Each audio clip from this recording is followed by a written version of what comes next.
Hello, everybody. Welcome back to Do All the Things, GDQ Hotfix show, all about 100% speedruns and runs where you do all something in the game. Like today, for instance, we have Viewfinder 100% by Bally Berm here in 1 second. And also we have Crypt and NecroDancer, all characters. There's like 30 of them, I think, in that run. Should be really cool. But yeah, I'm just excited to show off 2 cool indie games once again. And I think we should just get going immediately. So what's up, Bobby? How's it going today? Hello. Good to see you. Hope your day's going well. Hell yeah. How are you doing? Doing pretty well, personally. Good. Yeah, so am I. It's a Friday. How can you do wrong, right? It's a great day. Exactly. Yeah. I had a burger earlier. I'm feeling good. I have not eaten dinner. I'm jealous. I have a Chicago pizza in my fridge, and I'm excited to eat later. I'm very stoked. That is delicious. Oh my god. Deep dish. I know. That's the good stuff right there. Yep. Cool. Yeah, tell us about Viewfinder. What's this game about? Yeah, so Viewfinder recently came out within the last year or two. It was up for nomination for Best Indie Release of the Year last year, and just a fantastic game, an amazing speedrunning community around it. The 100% category that we're going to be showcasing today has all of the levels. So every single level in the game we'll be able to showcase today, which is super cool. And we're going to be collecting, as you would guess, all of the things, right? We're going to be getting all of our little collectibles, and there are many, many of them. And we're going to try to do it all within 40 minutes. So I'm very, very excited. The last time I think this game was shown off was at GDQ this year, actually, by Zooch, which was fun. And I was actually on the couch for that one as well. So I'm excited to be doing this one. I think it was the any percent at TwitchCon last year, and now we're doing the 100% here. So very, very excited. Hell yeah. I know you also pet a cat in this game, because I can see some of that as well. Oh my gosh, there are so many opportunities for cat pets. It's yes. Let's go. Cool. All right. How are we feeling? We're ready to go? Anytime. Count us down. All right, folks, here we go. Viewfinder 100% starts once we actually have this loading bar kicking off. So the timer starts in 3, 2, 1, and go. All right, so like I said, Viewfinder. This game, indie game, puzzle, as you would imagine, it's talking about a viewfinder, cameras, photos, right? So the idea of this game is taking photos and manipulating the world around us in order to complete each level, right? So kicking off here, you're gonna see me do a lot of quick movements here. You'll see me picking up batteries, which are requirements to end a level. So you'll see I needed 3 of them there. Here, I'm just going to invert this photo, and we'll grab another photo that has a battery in it, because we only actually need 1. So all I need to do here is we're going to grab that, and we're out of the first level, which is awesome. So in this game, in Viewfinder, like I said, the whole goal is photos, and you can take a photo or grab a photo of just about anything, which is really cool. And we utilize that in a lot of different areas by, bridging gaps, removing walls, that kind of thing. Here's our first kind of skip of the game, and our first collectible that you're going to see here in a moment. So let's see if this bridge was placed perfectly. Let's see. Let me jump over here. Nice. Awesome. So we also have a reverse functionality, which makes it really good for speedrunning. And there's our first collectible, a duck. So in our first world, we're going to be having 4 ducks that we'll be collecting. That was our first one. And we're going to keep going from there. So here in this level, we're going to be using photos to remove walls. So we removed a wall there to grab our battery there, and a second wall here to reveal another battery right here. So we grab that one, and we have all 3, and we'll be moving on out of this level. In this level, pretty straightforward. Again, we're going to have another duck sitting in this little corner over here. And we actually need to go down here to keep grabbing some photos and, keep going through here. Move on. Wait a minute. What the heck? Oh, no. What's going on? Oh, no. What the heck's going on here? Did the game just crash? The game crashed, I think. Uh-oh. Oh, beans. I know. We'll have to restart. I know. Just kidding. Anyway, this game, I know. Turns out we're in a simulation. Yeah. Didn't guess that, did you? So we're in a simulation. The whole idea of this game, I'm not going to go too deep into the plot because you have to find out for yourself, which I think. Play for this game for yourself. It's a fantastic, fantastic game. Highly, highly recommend. And the plot here is that we're going back in time, almost like in a journal, like a visual journal of these folks who were taking photos of their studies to fix climate change. Is kind of the whole story of this game. But we don't really have a whole lot of time to talk about the story because we're moving too quickly and there's too much tech to talk about. So with that, we're going to hop back into our simulation. And funny enough, it's actually faster. Instead of walking around in the game, it's way faster to just restart checkpoint in a lot of different areas. So you just saw that right there. Like, go back to my menu, hit restart, and it'll load in the level closer to where I need to be. So you'll see that a lot throughout the game. So what we're going to be doing here is we're going to kind of be doing a similar situation to what we saw before, grabbing these photos and moving throughout the level here. This level is a really great highlight of falling. And so you would think walking horizontally is, fast as a speedrunner, going from A to B. But what's faster than walking? Falling.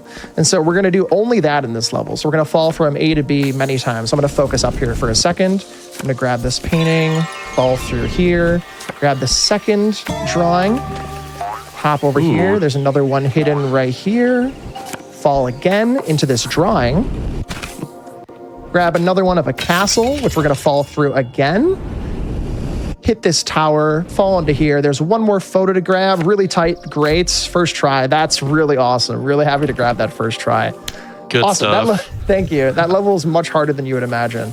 Quick little jump here to get around a corner. That's not quite intended in the game. And so here is our first instance of a copier. Now we have photos. Why not be able to copy one, right? So whenever we see a copier in a level, we're actually able to copy a photo that we were either provided or taken ourselves. So you'll see here, we can just duplicate a battery. Another duck. That's our third collectible of this level. And so we're gonna have one more in World 1 coming up here in just a moment. And now also another thing coming up is our first optional level that, again, like I mentioned, we're going to be doing all levels, all secret levels in this game. So here's the first optional level that we're going to do in 100%. We're going to utilize that falling mechanic again here a few times. So falling right here, grabbing this photo, falling another time, grabbing this. We're going to remove this wall right here, hop around to grab this photo. And there's a duck actually right beneath me, right down there. So we're going to grab our exit photo right here, jump, grab our duck, and we're out. And just like that, we're done with World 1. It moves by very quickly. There is so much to be talked about in this game, including this next one. It's just constant glitches, constant moving around. So up here, you'll notice that we're going to get on this train. This train moves us from each world, right? So we're going from World 1 to World 2. What the game does is when we're transitioning in between worlds, it loads in the second world live in the game. So there's no like load screens. So what we can do is we can line up our alignment here perfectly, where I'm looking here and facing in a certain way, where we can glitch out of the car here. Let's see if I can get it first try. I'm going to mash the key. Oh, okay. It's really tough to get. See if I can get it on the second try. There's 4 chances at this. Nope, that's okay.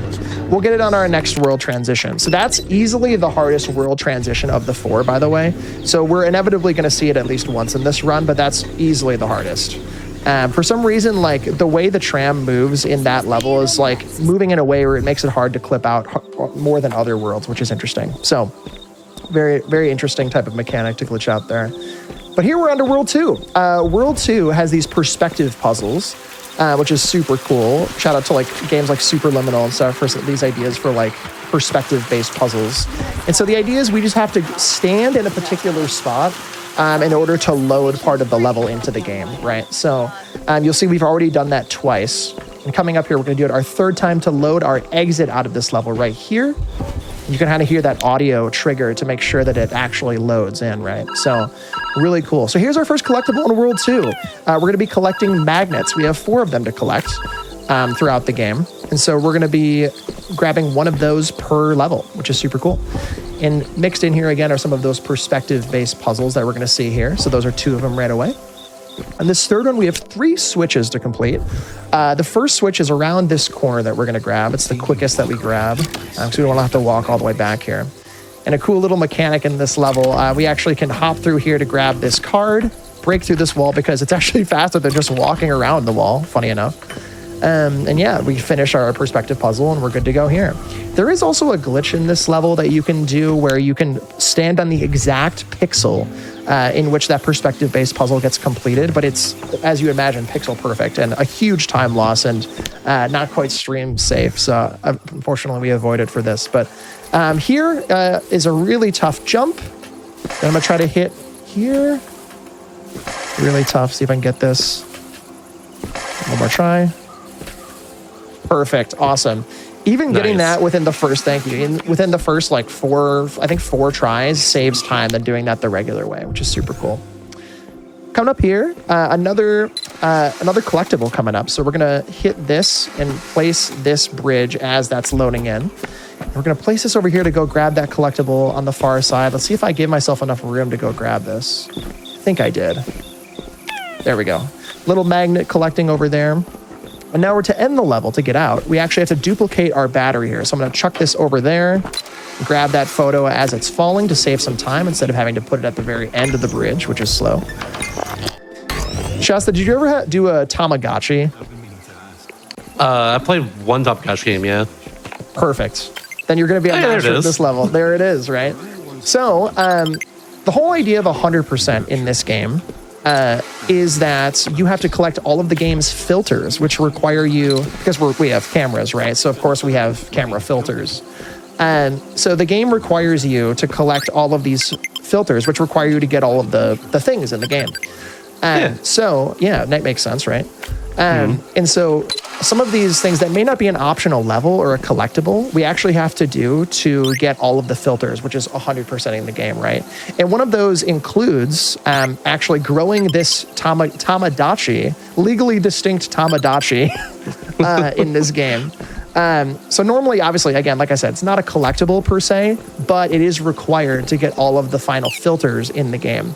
And the filters can be used as just like an aesthetic change for when you're taking photos. If they're really cool looking, I recommend you try them for yourself. But we don't actually see them in the game because changing filters is just, again, aesthetic, so we don't actually need them. Also, I remember now too. I had a Pocket Pikachu growing up. That's what it was. It's like kind of like a Tamagotchi. Really, like I never did that. It's pretty cool. Was it fun? It was kind of fun, yeah. I remember using it for just a little bit. Cool. What the heck? I'll have to look into that, see if there's like one available to check it out. Maybe, yeah. I know, right? It was like 5 or 6 or something. Oh, dang. So, like I said, with this level, when that bee shows up, we are out of the level, which is super cool. And so once that shows up, we've completed the Tamagotchi. So coming up here, we have our first instance of battery juggling. And so when we have a couple batteries, it's really slow to like place a battery, run and grab it, run all the way back, and then go grab the second battery, right? So what we do is we try to fling the batteries with each other. So let's see if I can do this here. It's all right. Let's see if we can get a second one here to kind of move faster. Nice, that was good. So more or less, it's just making the batteries get to the end of the level faster. We have a tight little jump here that I'm going to try to hit first try. Nice. That's way harder than you would imagine, I promise. And the reverse, which is probably easier. I know, right? So here we're going to grab our battery. Ignore my cell phone ringing in the background here. We're going to take a photo here, drop our battery onto our final, grab our magnet, which is our third collectible, and we're out. Awesome. So our final level in World 2 is optional, but again, we're going to do it because it's 100%. And it also contains our last magnet here. So that's 4 of 4. You'll see in the top right corner, we have our Apple magnet. And so what we're going to do is we're going to grab this photo, go stand over here, place that right there, and take a photo of our exit and place that right there. There's a bit of an audio cue there to know if you did that right, which is super cool as well. And just like that, we're out of level 2, or World 2, excuse me. And let's see if we can get this train clip again here. So what we're going to do is we're going to aim our cursor right at this corner, and we're going to hold a certain mouse keys and start mashing the keyboard here. Let's focus here. Let's see if I can get out. There we go. Awesome. Hey, there we go. And so what you'll see here is I'm loading out of the level. And the second that level 3 or World 3 loads in, it actually just teleports us to the beginning of the level because it recognizes that the game has loaded in. And so it just sends us, because it doesn't know what to do with your body if you're falling through space and time. So it just loads you into the next level, which is super cool. That's a cool skip. I think it skips like, I want to say around 10 seconds. And you see this silly little train at the top, which is not supposed to be here. There it is. There it is. That is not supposed to be there again. So anyway, another perspective puzzle here. And we're going to get out of here. So throughout the game so far, we'll do a bit of an update. We've just been grabbing photos, right? We've been grabbing photos that have been available to us throughout the game, which are pre-designated, worlds and batteries. But for the first time in the game now, we're going to actually get our camera. So the camera actually allows us to take photos of whatever we want. And it's the first time in the game that, you know, you can really start breaking the mechanics as you'd imagine. So I can take photos of literally anything. And so whenever I can be taking a photo, I probably will be. There we go. So starting world 2 here, or world 3, excuse me.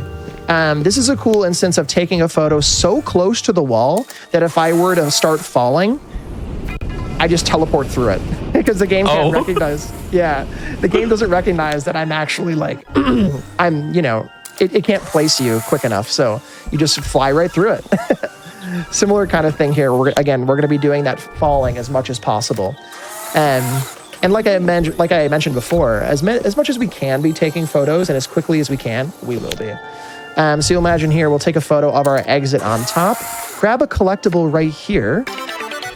These little, what are they called? They're like mahjong tiles that we need to collect. There's 7 of them throughout this level. And this is one of my favorite levels in the game.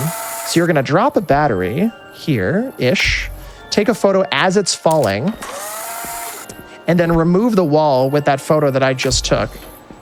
See if I can get over here. Okay, let me redo that really quickly. Let me go back, turn this right like that. Perfect, now I should be able to get over here. And now we have 2 batteries that just flew out of nowhere, which is very funny. Hey. So there we go. There's a bunch of different ways to do that level as well. And a lot of mechanics in these games, there are so many ways to do these. I'm doing many of the levels in the fastest way possible, but there are certainly some glitches that are not quite stream safe always, and are very risky to take. So here we break a wall again. Let's see if I can actually grab this. Oops, no, we're gonna go back and place this a little bit higher. So with the photos that you take, it can actually completely remove items that you need to be collecting. So like with this film, I actually destroyed the film when I placed that photo, which is bad, obviously, because we want to get out of the level. So I needed to redo that there. Here, we're going to be bridging a gap with a photo as well as duplicating a photo at the same time. So you'll see that here. Now we have 2 batteries right off the bat. Let's see if we do another battery fling. Ooh. Oh, almost fell. Oh, tricky. They almost fell out of the world. I know. Almost fell out of the world there.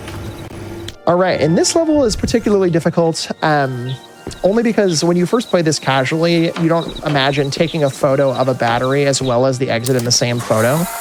So this tricks a lot of people up first time they play the game. So, but here we'll just place both these photos, and there we go. We're out. Great. All right, so next level, we have our first time we're gonna see these switches. So what we're gonna do here is we're gonna take a photo. You'll see the whole level is kind of like sideways. So what we're gonna do is we're gonna re-invert it here, just like that. So we're gonna place the photo just like that so I can hop on top of the exit, flip that switch, and we're out. Next one is kind of a similar thing. We're gonna flip a switch, take a photo of our switch and our exit, and then we're gonna be replacing it so that we can actually go in there. And I don't know if I actually said this inherently at the rip of the run, but the exits do have to be vertical. They have to be straight up to some degree, right? Otherwise, you won't be able to go in the exit. Makes sense. No, yeah, I know. It makes sense, right? So here we're going to be falling through again into space and time because it's the fastest way to move, which is super cool. And here we're going to do that one more time. We're going to be falling, hit that switch as we're falling, take a photo of the entire mechanic, and we're out. Really cool levels. I love the falling levels. They're so much fun. And there's a ton of like micro optimizations that you can be doing as well, which makes it really, really fun. So here, we're going to be doing another instance of removing a wall. So here, we're going to grab our mahjong tile, which is our collectibles in this level, and we're out. This one, similar kind of situation, taking a photo of our switch, but now we see these little like converters. So these converters are timed. So we have to be able to get to our exit before that runs out. So that's what those do. So here is probably my least favorite level in the game, just because it can often cheese out on you and do bad things. So we have these little like Roombas on the ground, and we have to make 6 of them for an achievement, which is required for a filter in the game. You'll see that I got the sepia filter in the top. And we're gonna fall into this little like animated world that looks really cool. Open this chest and find another hidden mahjong tile. And then we have our final photo here to get out of the level. So we're gonna stand on this. Such a cool level. I love the little like art styles in this game too. It looks so cool. I love it. I love the little retro like picture there, so I can go to especially. It reminds me of like Zelda or something. Yeah. this fall is way harder than you would imagine, I promise. And this one, our final level in this one is a Greetings from Stonehenge postcard that actually contains one of our Mahjong tiles on top of here. So I grab that, fall down, and we're out. I wonder if that's their IRL. Yeah, I know. We got to go check. Someone quickly goes Colin. There's got to be a Mahjong tile on top of Stonehenge. I think that's proof. It's a conspiracy, I swear. All right, so you'll notice here we have a weird perspective puzzles here, so they're very trippy the first time you play it. Whoops. But because I know everything, I know everything about this game. No, just because I know where everything is, you can easily just walk to where the perception twist is. So here's another example. This level is casually extremely long, but because we know exactly where to walk between those pillars, we get a bridge that is made for us, which is super cool, and we're out of that level. And the final puzzle in this level, there is a glitch that you can do to grab that battery, because it's actually, funny enough, a fake battery. So what we're going to do here is we're going to take a photo of our fake battery to make it a real battery. Don't ask questions. It's hard to understand. I don't even understand. And look at that. Didn't even have to do anything. All right. And we're out of World 3. That was the end of World 3. And you'll notice, again, at the top right corner of the game, I'll know that I got everything if I see like a 7 out of 7 or a 4 out of 4. And so that's how I know I'm collecting everything that I need to be grabbing. So Chaz requested a cat pet, by the way, at some point. What's that? Chaz requesting a cat pet at some point. Oh, a cat pet. Okay, we could do that. And there Hell we go. yeah. There's our third time out of the train. Awesome. Nice. Those glitches are really tough. All right, so you've requested a cat pet. I will deliver. Here we go. You asked for a cat pet. Here it is. Here is our pet. Here's petting our cat. Aww. Aww. Cute. Look at That's Kate. Kiki. This is Kate, and this is our resident cat of the game that we see throughout the game. But you actually don't at all, because we don't ever stop throughout the entirety of the game. So onward we go. Let's see. Okay, that should be good. These levels are particularly difficult. I'm going to try to describe what you're about to see. So upcoming here, we have a first time of an IJ, an instant jump. So what I need to do here is refresh the level or restart. And I need to be careful about the pitch of my camera. So I'm going to look up really quickly here. And I have jump or interact and get up in the same button. So I have that bound to the same button. So let me redo that level one more time. It's called an IJ. So we actually get like a double jump here. Because I have stand up and interact and take a photo in the same button, I should be able to get a double jump here. Okay, let me try it one more time. It's tougher than you would imagine. So let me do here. I'm going to restart really quick just to make sure I get it. I'm going to focus. Look up. Go over here. Okay. Nice. There we go. Nice. Awesome. Cool. So that is way harder than you'd imagine again. So we need to exit our chair as that camera looks up. So we get basically a double jump because we go back to our bodies in midair, more or less. And here is our mug fling. So this is a glitch in the game that requires an angle specific jump. So I'm going to focus here and see if I can get this like first or second try.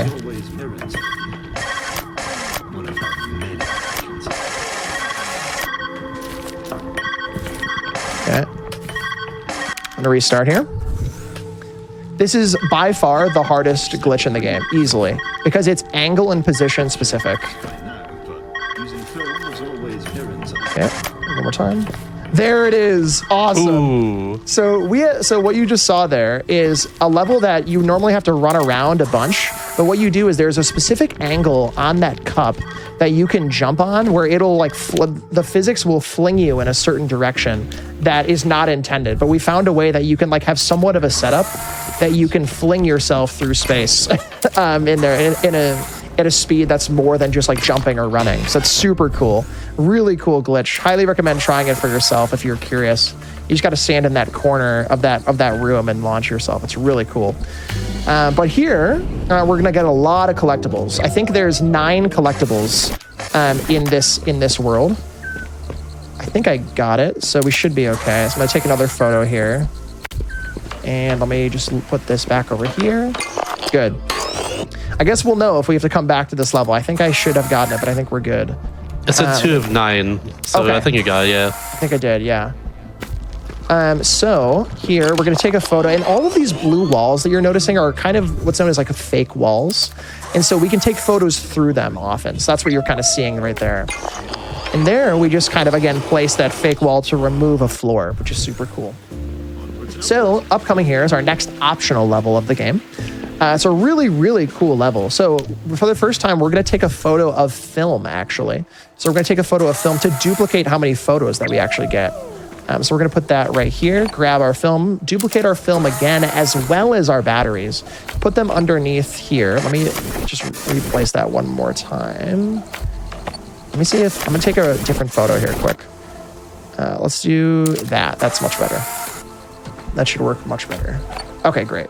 So then now we have 4 batteries that we can drop on top of our final, and one is just barely off, which you could sometimes get lucky and drop them all perfectly on the platform, but it's really tough to do. So coming up here, we have our first time that we're going to have sound in the game, and use that as a trigger to get out of a level. So there's an audio trigger that I hear that I hit right there. So I'm going to put this right above this one. Got the other audio trigger, and there we go. We're out. So we hit 3 audio triggers in that level, which is really, really tough. So we're going to take a photo of our boombox here and put the end of it towards one of these receivers that you'll see right there. And so that's the final requirement for getting out of a lot of these levels. Here, you'll notice that we have these like white audio markings in the air. We're going to try to place these as close to the edge of them as possible. And there we go. Only required 2 photos, which is the fastest way to do that one as well. Super cool.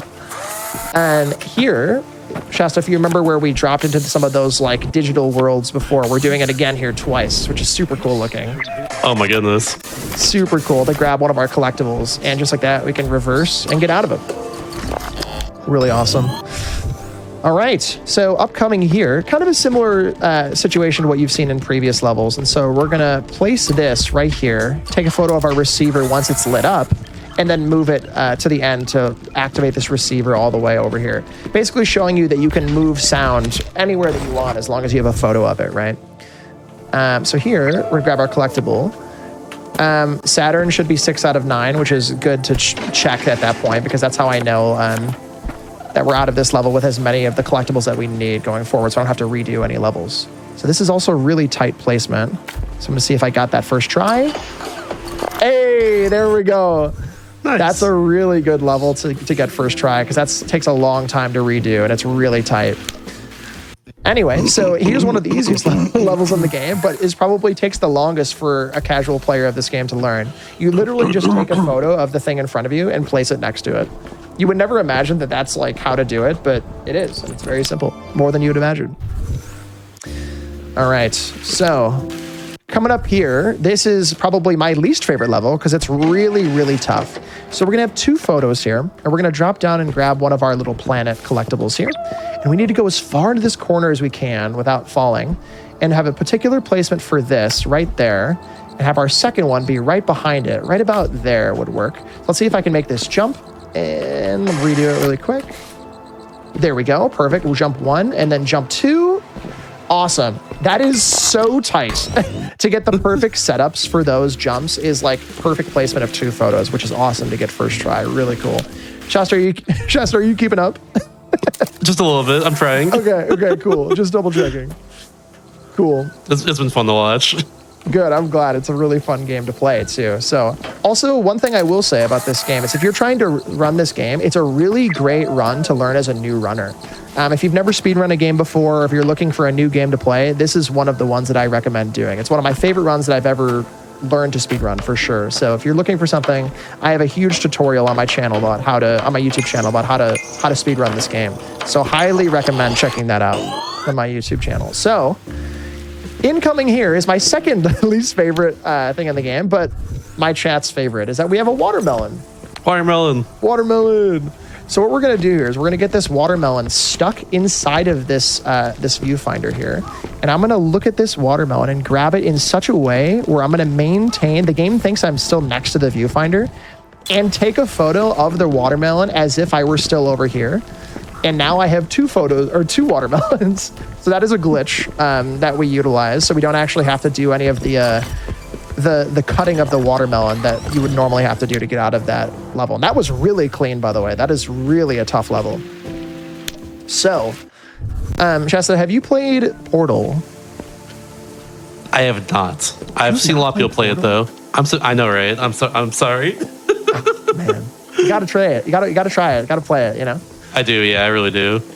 So, this is basically that. This is Portal in a different video game, which is very funny. So, what we're gonna do here is we're just walking through these portals of different like aesthetics, right? So you'll see that this is like a drawn kind of world, and it's really, really cool. So, what we're gonna do here, there is also a glitch here. Shout out to Zuchable and Brian Nato for their work finding the glitch in this level. It is one of the hardest glitches in a game that I have ever witnessed, because not only is it like momentum based, it's also like it's like momentum perfect, position perfect. It's very tricky, so it will kill time if I try that right now. I would do it for 20 minutes and still not get it. But big shout out there for a glitch that you can do in this game. And go check it out for yourself.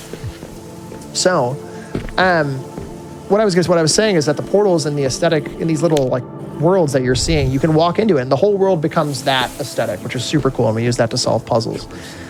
But first, before we do that one more time, we have our final collectible, and you'll see those 3 achievements in the top right corner that are native inside of the game. That tells me that I got all of the collectibles in this world again. So we're good to go on collectibles in this world and all of our filters that we need. And this is a specific jump that is a half a second tight. Awesome to get that first try. I have to get to that final exit out of that level within 0.5 seconds or about 1 second of running time. So if I at all stagger or miss a jump there, I don't hit that skip. It basically saves time, saving having to go into that red portal that I didn't have to walk into at all, which is super cool. So this is a pivotal story moment in the game that you don't really understand what's going on until you actually play the game. So shout out to that. Go try it out for yourself. You'll learn more about what this means. But I do have to look at this mechanic in order for it to proceed. The game wants you to look at the story item. Otherwise, I spent about 2 or 3 minutes on that level, just like didn't know I had to look at that at all. And the game just like wouldn't move forward. So when you're speedrunning this game, you do have to look at that huge gun in the middle of the room. So just like that, out of World 4 onto World 5. This is our final world of the game. Has the hardest puzzles in the game, I would argue. Some of them. We're going to try to do our final train clip here right now. Awesome. Got that. 3 for 4 easy is every really time. Easy. 3 for 4 is really clean. And so you'll see here the game will load me into this transition area. And I don't have to wait that entire time that train would have had to go all the way up and around over that, which is super cool. So we're avoiding all of that wait time. All right. So this level has a skip that not many people do, but is really tight. So I'm going to try to showcase this for you today. I think I hit this at TwitchCon the last time I ran this. So I have to jump over this wall on this hammer to get to our viewfinder here. Let's see if I can get this. It's really, really tight. Awesome. Perfect. Nice. So that's really, really tough to hit. It's really a tight jump. And so what we're going to do is we're going to take a selfie of ourselves looking away from the camera. So say cheese, everyone. Cheese. Cheese. So got that photo. We're going to hop onto this like toolbox and on top of our camera and jump up and around and use the photo of ourselves to teleport through a wall, which is very, very funny. So we utilize that throughout the game and in many, many spots. So you'll see this whole world is about taking photos of ourselves, which is very funny. So we're going to flick that switch, look to the side, grab the photo of ourselves, and we're out of that cage, which is very, very cool. Next level is the similar situation. So we're going to go in a cage, and then out of a cage, and then in another one. So what we're going to do here to finish this level is take 2 photos of ourselves, one to get in and grab that battery that you're going to see here in a moment. Grab that, throw this out this little hole in the wall. Then we're going to grab this battery. We're going to start this, and we're going to look away, so we're going to be angled correctly. So now that ourselves and a battery are in that photo, we actually make a duplicate gray battery, and we're out. And this level is another really tricky jump. Oh, first try. That is way harder than you would imagine. Tricky, you say? Yeah. Oh, hold on. Now I say that, and then I'm falling into space-time. Hold on. There we go. Cool. So there is a whole level here that we just don't do because we just jump around because there's a little bit of geometry that we can manipulate here. And in a similar fashion, this level, we are able to only take 2 photos instead of 3. So the idea being you normally would have to take 3 photos to get behind this grate, take another photo of yourself with like proper distance to go up to our exit. But what we can do here, if I did this correctly, is that we can just teleport up. Not the way you're supposed to do that, but awesome regardless. All right. So this level's pretty silly. And coming up here, we have my favorite level in the entire game. And it is a doozy to explain. You'll see here in a moment. But what I wanted to mention about this level, like the thing that you have to do is that every photo that you take actually removes from the world whatever you just took a photo of. And you just saw that here, where I removed that bridge and put it right there. And so as I'm maneuvering here, I have to be careful about what I'm taking a photo of, because if I needed it to like walk on a platform, for example, I won't have it. So I just took a photo of that wall, for example, and now that wall is no longer there. So what we're gonna do is put our battery there, and we're out of that. All right, here we're gonna take a photo through our wall to grab a wall to use as a platform. Yeah, every time I say the word wall, you know, add a +1, you know. Cool, so there we go. So we're out of this level and we're on to our final set of puzzles before we get to our final boss, so to speak. So this is the best level in the game by far. So what we're gonna do here, take a photo of a battery and place this battery and take a photo of ourselves and a battery while also taking a photo of a battery. Okay, so I just barely missed that photo, so we're gonna redo that really quickly here. So I'm gonna restart. It's really tight, but it's very fun. So here, I'm gonna focus here. Perfect. So now we have a photo of ourselves to get out, as well as a photo of another battery. That's so good. I know, right? It's so awesome. I just love it so much. All right, so what we're gonna do here is, like I mentioned before, we kind of remove whatever piece of the world that we take a photo of, right? So here, we're removing a piece of the ground in order for us to make a new platform to get to our final exit of the level, right? So you can see in this photo, I'm like in the distance. So I'm gonna stand on this, and I have to get to the end of the level before this ticks out, and we're good.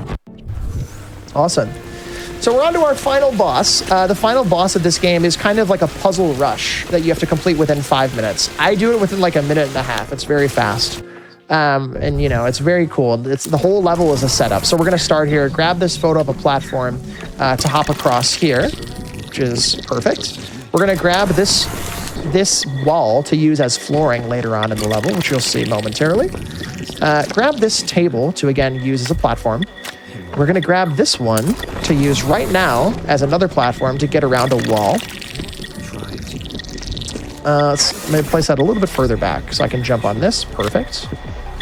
Hop around this, grab a photo of this boombox that we use in the final area of this level. Grab 2 batteries here, so number 1, and we're also gonna grab our printer to make a second one. So place our printer right here, grab a second battery. You'll notice that the photo, because the level didn't even load in, I was too fast that the level didn't even get to load in, but regardless, the battery is there, which I think is very funny. All right, so, and this is a fake wall. Surprise. So we're gonna transition through here and use that fake wall as a real wall here, which sounds very silly as I say that out loud. And those 2 photos that we took at the beginning of the level are gonna be useful right here.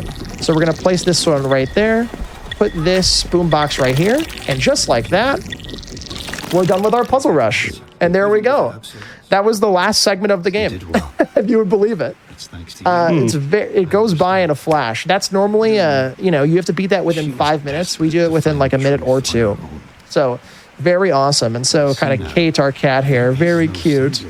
We actually just talked to here, kind of explains what's going on, and we don't really get much of that now because, you know, we skipped all of the plot of the game. So yeah. So what we're gonna do here is we're gonna go into our final walk of the game, and we'll be done. We'll be wrapping up here. Thank you so much. I really appreciate it. This is such a great game. Again, I recommend it. I have a full tutorial on how to play this game for the any percent version. So if you're not even looking to do the 100%, I have a full any percent tutorial on how to do that if you'd like to check it out. Very, very cool. Highly recommend. So we're going to walk through to the end here and go get our secret item at the end of the game, our final item that is required to end the game. I wonder what that item would be. What this item would be at the end of the game? A camera. You would think so, but no. We're Wally, and it's a plant. Aw. Aw, cute, right? So we Actually makes sense given the plot you mentioned earlier. Yeah, right? Exactly. We have a little plant. So anyway, so that's kind of, again, I won't talk too much about the lore of the game in case you want to play it for yourself. But that is the end of the run. Time will be coming up here in a second. Time is once the screen fades to black. Just here in a moment. The photos we took along the way. It's true. So it'd be about, time is in 3, 2, 1, and time. And we know that we got the all collectibles if it has the compressed and the code filters in the top right corner of the screen. So we did get all of the collectibles, and that's the end of the game. Shasta, thank you so much for having me. I really appreciate Absolutely. it. Thank you so much. It was really, really great. Yeah, this is awesome. Thank you so much. Mind if I do a quick shout out really quickly? Do the thing. Awesome. Well, again, my name has been Bobby Berm. Thank you so much to Shasta for having me on all of the things. I love the idea of this show because collecting everything in a video game really does show like all of the little things and the work that developers put into games, and it's just the best. I love seeing like all the little like secrets and collectibles and moments throughout a game that you would normally not get to see. So 100% runs of games are probably my favorite. I'm trying to do more of them in the future, so I highly recommend trying to do all of the things in games. Big shout out to the Viewfinder community. I know a lot of you all are here today, so thank you for being awesome and finding a lot of the skips and the movement tech that I did today. And the final note that I'll have, by the way, I guess mini final note, I do stream on Twitch 3 days a week. So if you're looking for more indie puzzle games, that's just about all I do. And I've been releasing new like YouTube videos pretty predominantly. If you were to follow anything, I would love a shout out for my YouTube channel.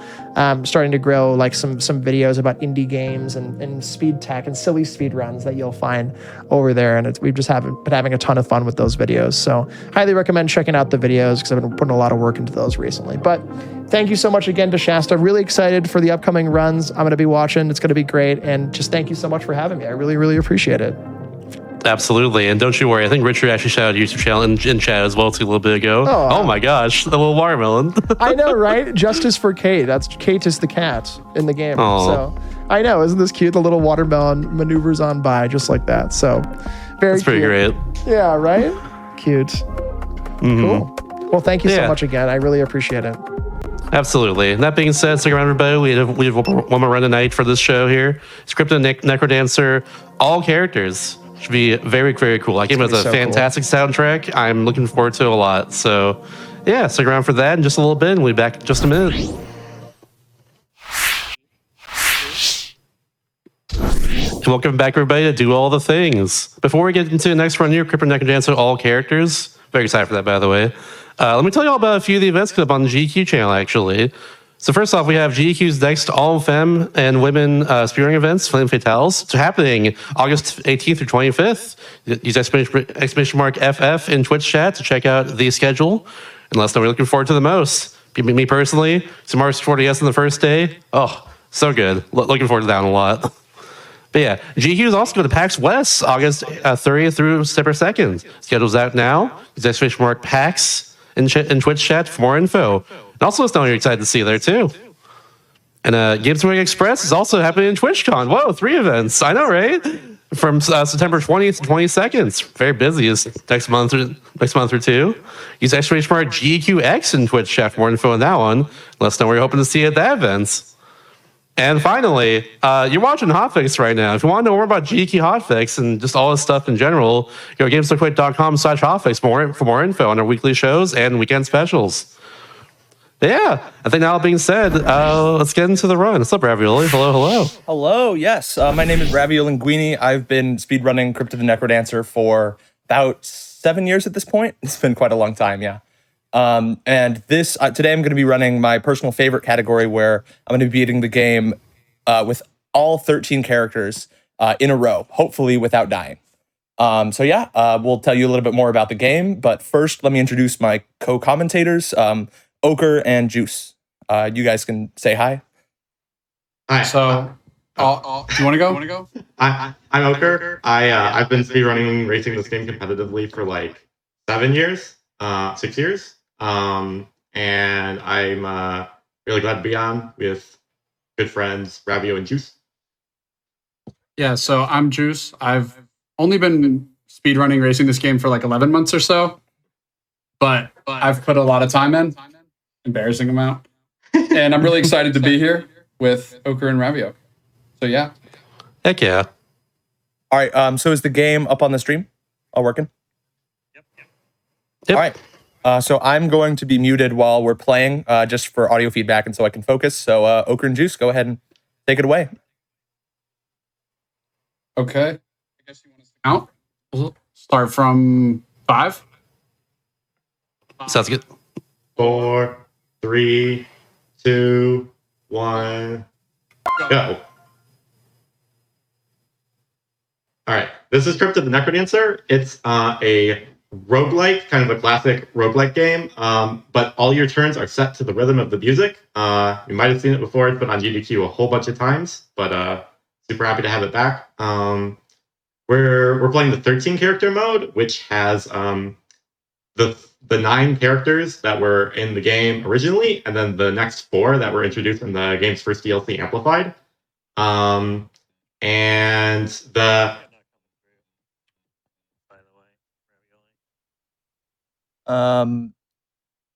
Oh, his game audio isn't coming through?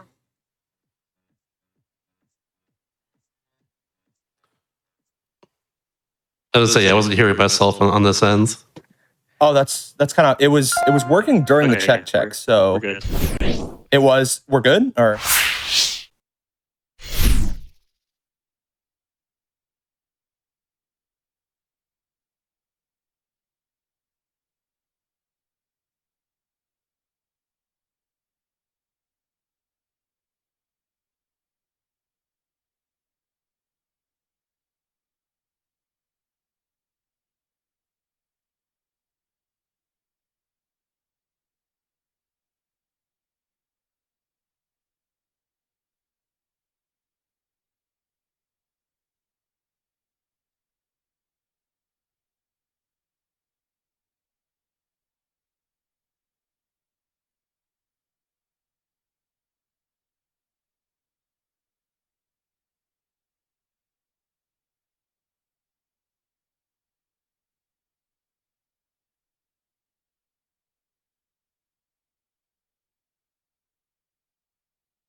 Sorry for technical. Oh my God, words. Sorry for that as well too. Sorry for technical difficulties, everybody. But we're back into the run right now, actually. So let's go. Let's do it.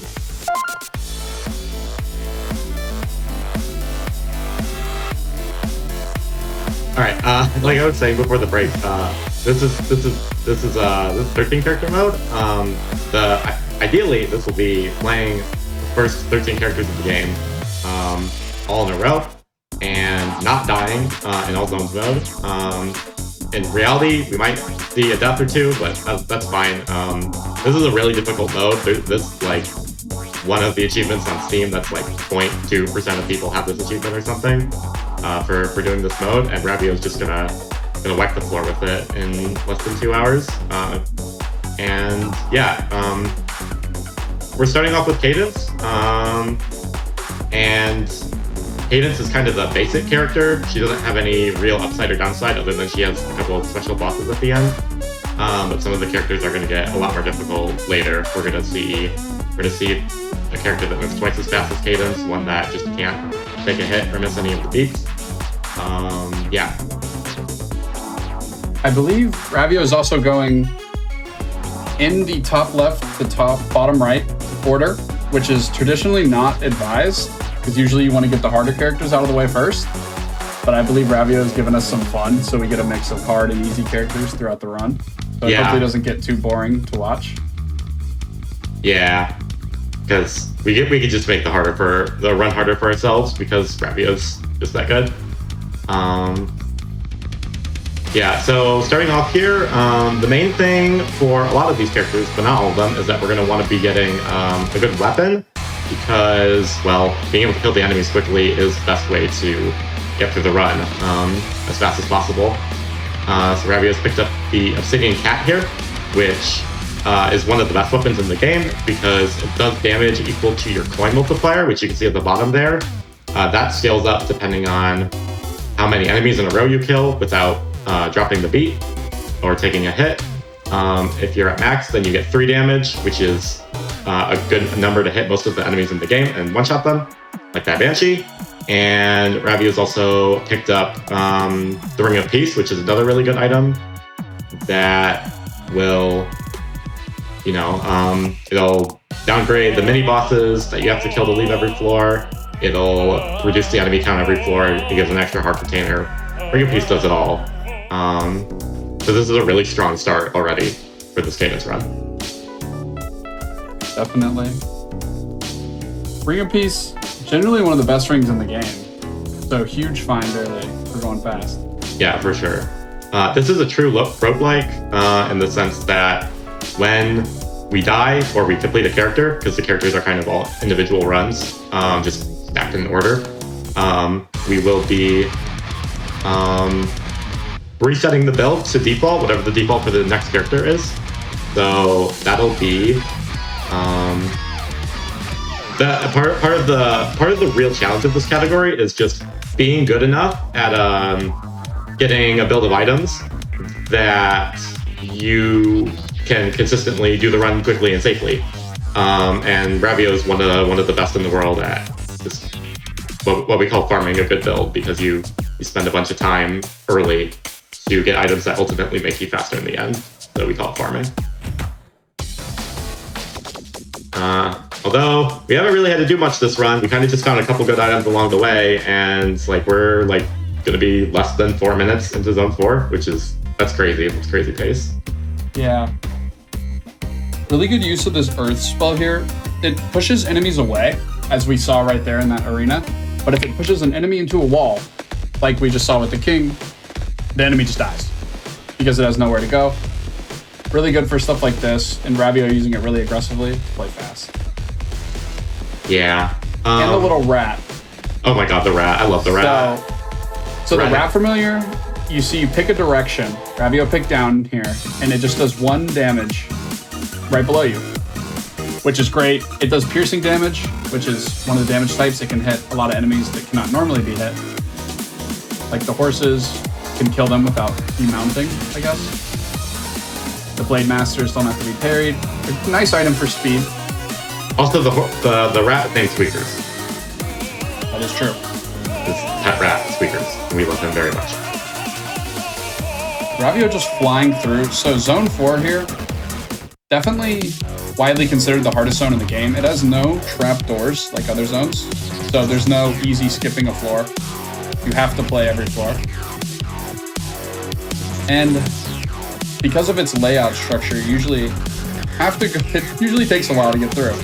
Yeah, Zone 4, most of the other zones, they have kind of a more random, like, floor distribution, floor layout. Oh, the bat. No, play not through.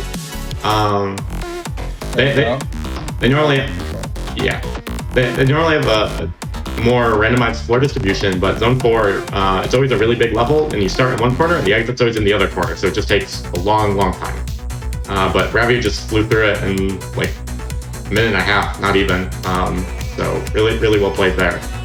And we saw he had the glass torch, which when he got hit, now you can notice there's no vision. The glass items in this game are, like, the torch gives you the highest vision, lets you see all the enemies, but breaks when you get hit.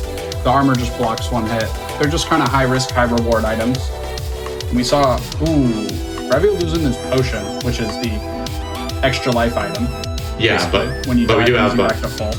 Yeah, we got 5 full hearts here though, so shouldn't be a huge issue. There's nothing really in Zone 5 that does enough damage that we're super worried. We do have the bosses though, which do a lot of damage. That is true, as you are well aware. Yeah, see him check the shop, just probably for some armor, since he's probably a little scared of how much damage these final bosses do. Yeah, looking for some armor or food for sure. To talk about the anatomy of these runs a little bit, it's going to be 3 zones at the start, or 3 floors at the start of the zone, and 1 boss at the end of the floor. This is one of Caden's special bosses. This is Deadringer. There's also a chest boss, and a Kaga boss, and an Octo boss, and Octopus boss. And so there's a lot of explain some of them variety. As we get to them in the next race. Yeah. Ravio handling Deadringer, nice and easy. Deadringer is one of the scariest if you don't know what you're doing, but of course Ravio knows exactly what he's doing. And then that was a really clean. Oh, this fight's so clean. Wow. Just titular NecroDancer. Yeah, playing it beautifully. Yeah, he's doing such a good job of taking advantage of NecroDancer's AI to lure him closer. That's gonna be the first run done. 7:33. So yeah, he is going top left to bottom right, just for fun. And we see Melody now, a weapon lock character, meaning she cannot pick up any other weapons like the cat we saw last run. And starts with this golden loop, which attacks on move. Yeah. So you'll see Ravio, getting grabbed by a monkey, which makes you unable to move, which is pretty bad for this character. Yeah, so Melody's locked to the golden loop that we had to play at the end of Cadence's run. It's a pretty strong weapon, especially early, because it hits every square adjacent to you when you move, which is a lot better than the other character starting weapons, which all hit like one tile. But the downside is that you can never find any damage outside Melody. So the play is going to be finding stuff like spells or lots of bombs or items that reduce how much the enemies aggro onto you, because those are the only ways Melody can go faster, is with like that burst damage or whatever. So these trapdoors you see Ravio jumping in, the ones I mentioned do not show up in Zone 4. So if you jump in a trapdoor without killing the mini-boss, you'll have a little arena, just like we saw him fight there with the mini-boss and other enemies from the floor, as kind of a punishment for trying to leave the floor too early, I guess. But generally considered good in speedrunning, because killing 4 enemies is better than killing the entire rest of the floor and finding the exit. Yeah. But we will probably see a lot of those taken. Yeah, they're a little scary. So maybe on the really hardest characters, we might not see them. Just being crammed in a room with 4 enemies is maybe a little bit too scary for someone like Mary. But for most characters, yeah, trapdoors are definitely the way to go. Oh, there's purple slime. Purple slime! It's a really rare enemy. So the game has, I guess, technically 3 rare enemies. There's a green bat, a purple slime, and then a shock monkey. And the shock monkey is a Zone 5 exclusive, but the other 2, I believe, can show up anywhere. Yeah. So it's kind of cool to see that on the second character. I wouldn't get your hopes up for seeing the green bat, though. Yeah, the green bat. But maybe if we're lucky. the green bat's it's like 1 in 4,000 for every room. So yeah, we're definitely not looking in 4,000 rooms this run. Hopefully, else we're going over estimate. So these spirits. So yeah, that's another with the glass torch that I mentioned earlier. Reveals all the enemies and gives you the max vision, but breaks when you get hit. It reveals spirits, which is a pretty complicated mechanic, to my knowledge. Yeah, I mean, the short version is that the spirits normally show up randomly, but when you have the glass torch and you can see them, and then getting stuck in the tar and losing the glass torch. But yeah, the spirits are really annoying enemies that show up randomly. They'll show up behind you, and they take multiple hits to kill, and they can phase through walls. So that's the glass torch's downside, other than being fragile. That was a really clean kill on that death metal. Very good bomb. Save a lot of time since, like we said, Melody can only ever do 1 damage, so hitting death metal 9 times is pretty inconvenient. We also saw him... Oh, a potion. Oh, just dig in. This is the extra life item. Yeah. They're like kind of rare, but if you know how to look for them, they're a little bit easier to find. Ravio's found 2 in a row now. And we see a fun Melody strat where since this character attacks on move, you can slide on ice, which when you're on ice, you cannot stop sliding. But since you're Melody, you just attack everything around you without having to touch your people. Gets pushed back into the... Yeah, tries to leave the secret shop, and then the push monster just pushes directly back in. We're rolling ring a whole lot, looking for a good ring, and the transmog was just, it's a input 1 item, get a different item with the same slot. We got a lot of bad stuff, and then we got the Ring of Regen, which gives you a heart back every floor. One of the best health regenerating items in the game, of which there are like 6. So one of them is one of the consistent ones is really good. Also picked up a Holy Water here, which does damage to all the enemies directly adjacent to you and heals you for a bit, which is great on Melody, because if you get trapped and can't move, then you can't do damage. Right, yeah. That's the scariest part about Melody, is that if you get full surrounded, you just can't deal damage. So stuff like this Fireball, this Dash spell, this Holy Water that Ravio's got, all of that provides a lot of safety from having that happen. But some runs, you don't get any of that, and you just have to play very carefully to make sure that you don't accidentally move in such a way where all the complicated Zone 4 enemies are just like, surprise, we're all surrounding you. Especially those Harpies, because the Harpies jump around to try and get close to you, and they will jump over you if they're behind you, and the best space that they can get to is in front of you. And that's killed many a Melody run. So also, Melody Zone 4 is a little special because of the way the Golden Loot will work with these Warlocks and Blade Masters. So the Warlocks, when you kill them, you swap places with them. That is that green enemy right there that we're looking at, the green and blue ones. Then there's the Blade Masters, which on hit parry your attack. So they jump away from you, and then the next beat jump back towards you, and then you can kill them. And since the way the Golden Loot works, sometimes they can be really awkward because you expect to hit it a different way than you do. Though you wouldn't know that from watching this run, because Ravio's been handling it beautifully so far. Yeah, well, we do actually see it right there. You see he bumps the Blade Master on accident because that's not where he thought it would jump to. Yeah, the Blade Master jumping diagonally in Melody is always so janky to predict. Really good use of fireballs here to get some extra damage. Yeah, the fireball doing the AoE and the doing 3 damage instead of 1, definitely a huge help here. This run would be so much slower without this fireball. Here we go on to, I guess we can start explaining some of the bosses. So Coral Rift here there's the big head you see, Coral Rift itself, and then these sets of tentacles, and the boss is dead, but that's beside the point. Usually the boss will send the tentacles at you in sets, as in both the drums will come at you, both the keyboards will come at you. Then after that, send groups of 4 if they're still alive.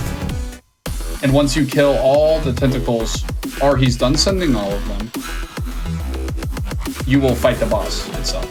Yeah. Also, I love Coral Rift because the tentacles you can see are kind of playing instruments, and they're sprites.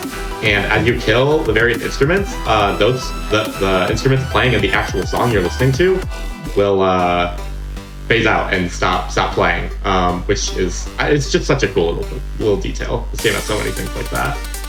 I think that's the only like dynamic music track. I believe. Yeah. Oh, that red.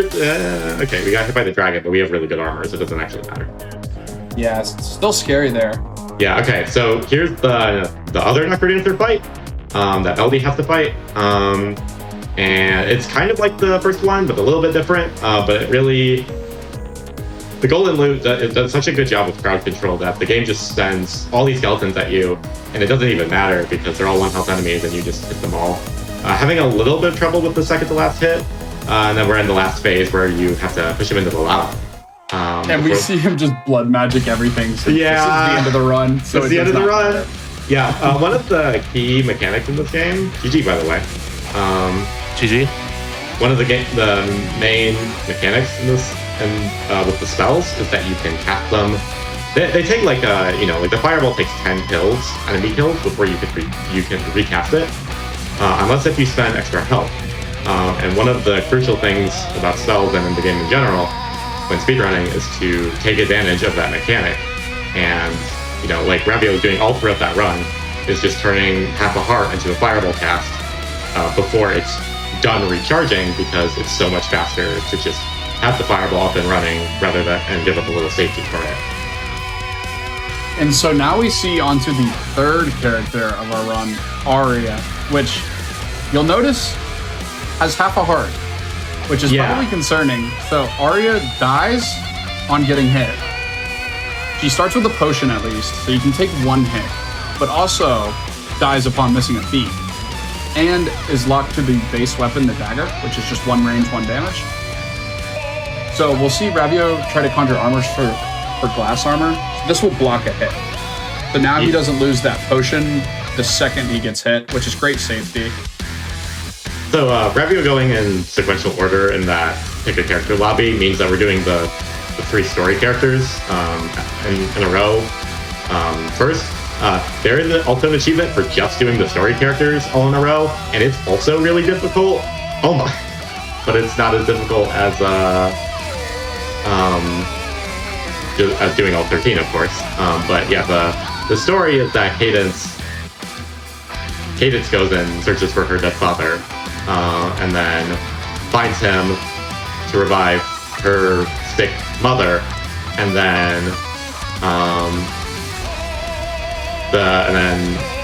Melody goes and revives Aria, who was stuck at the bottom of the crypt. And this is Aria, and this is why Aria is going from the bottom of the crypt to the top, which is why we're in zone 5 at the beginning. So we see that Ring of Bewitching. That's what it's called, right? Ring of Becoming? Ring of Becoming, yeah. Ring of Becoming. I always forget. One of them. The ring itself, if you have it, on getting hit, you take 999 damage, I believe is how it works. So you just die. But if you transmute that ring, you get Ring of Wonder, which is easily one of the best rings in the game. It gives you +2 damage. Each kill for a spell counts for 4.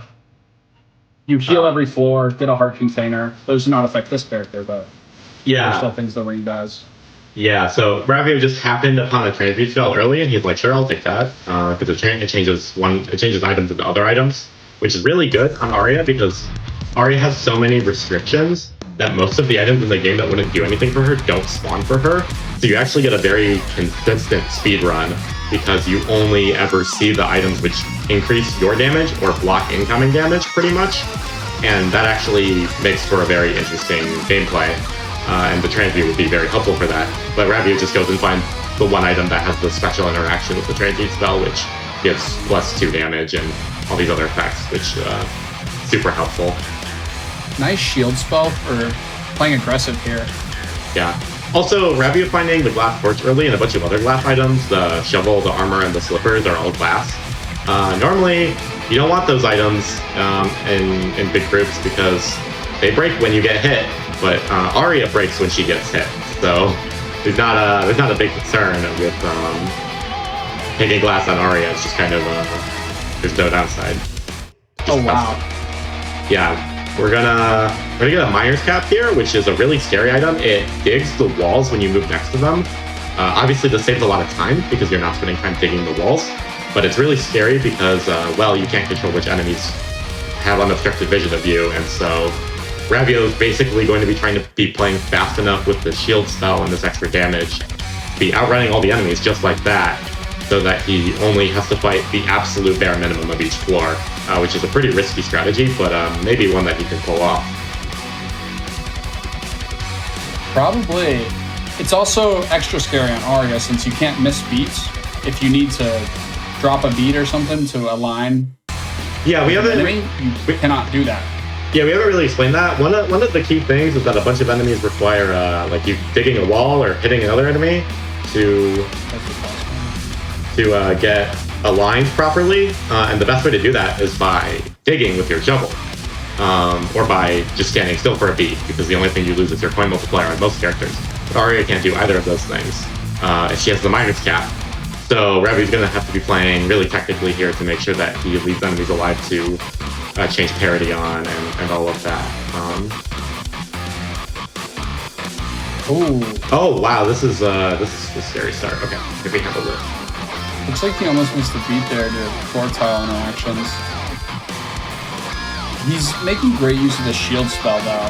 For sure, Without for sure. the glass armor is obviously huge because you cannot tank a hit. There's a couple more protection items besides the potion that can protect the potion. Well, actually, I don't think we mentioned. So these glass armor items can protect you from hits. But the only item in the game that protects you from missing a beat is the potion. So that's why it's the most valuable protection item to hold on to. It's the only way to miss a beat and live. Yeah. So like glass armor, and if we find it, heavy glass armor, which is glass armor times 3 basically. And There it is.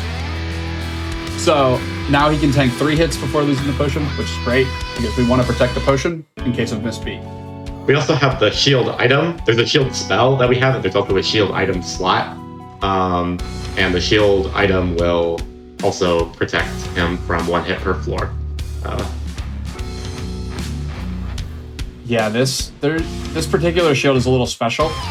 When getting hit with it, it'll reflect back at the enemy, which is always pretty interesting. I was going to explain this boss, but we got the one that I already explained. Yeah, So so this time, just using a freeze on Pearl Rift there to just walk up and skip the fight entirely. We're just gonna take the trapdoor. Yeah. Okay, Ravio, Okay. I see you. so the potion that I just spent so much time talking about why it's important to protect because it lets you miss a beat, he just threw all that to the wind and jumped in a trapdoor, which loses the potion, but does let you take it. Yeah, because the trapdoor drops your multiplier when you use it. So it usually kills Arya or it takes her potion, but they are very fast, so we do still sometimes see them on Arya anyway. Arya also has a unique boss. Not our last character with a unique boss, but our second to last? Yeah, second to last. Yeah, so we'll see. Here's the special boss in question. Unless if you count 3-3 on Mary as a special boss. It probably should be counted. Yeah. All right. Nice recovery there. There's a quick kill strat for this boss, but we had to adjust it a little bit because of the bad skeleton knight spawn. But that was really fast. That was a sub 8 minute Arya run. That's crazy for a marathon. That's crazy for not the entire run, honestly. crazy for not a marathon. What you doing, Yeah, Ravio? that's faster than I've ever gone on Arya. Don't know why I'm here, but yeah, extremely impressive run. I mean, all of these have been, but now we're on to Dorian, who is not a story character technically, but is related to the story. This is Cadence's dad. And also Another potion, oh my goodness.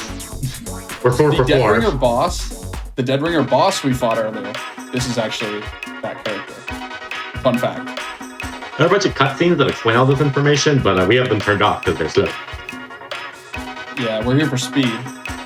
So, unfortunately, if you want story, you'll have to buy the game, which I recommend. Amazing game. Amazing game. I have 10,000 hours in this game. It's an okay game. It's just alright, yeah, only 10,000. That's awesome, though. This game's really cool. Yeah, I mean, I said I only found it like 11 months ago, and I put an insane amount of time into it because it's just amazing. I just want to keep playing. Every time I load it up, I find a reason to keep playing or something that I want to try, discover, beat, things like that. Yeah, it was the recent DLC that came out like earlier this year. There's online multiplayer support and like very, very customizable modding support. So that just took an already amazing game and just let it play with your friends over the internet, or you can just change it to your heart's content. They did a really amazing work just putting out a new DLC for the game like 5 years after it's quote unquote stopped development. And yeah, so there's so much to do. Yeah, so I guess I'll pick back up explaining the character since we're a bit further in. So Dorian has the Boots of Leaping permanently on, which make you jump 2 tiles at once. So that's why we see Ravio moving so far. And if you try to move without them on, you take half a heart of damage.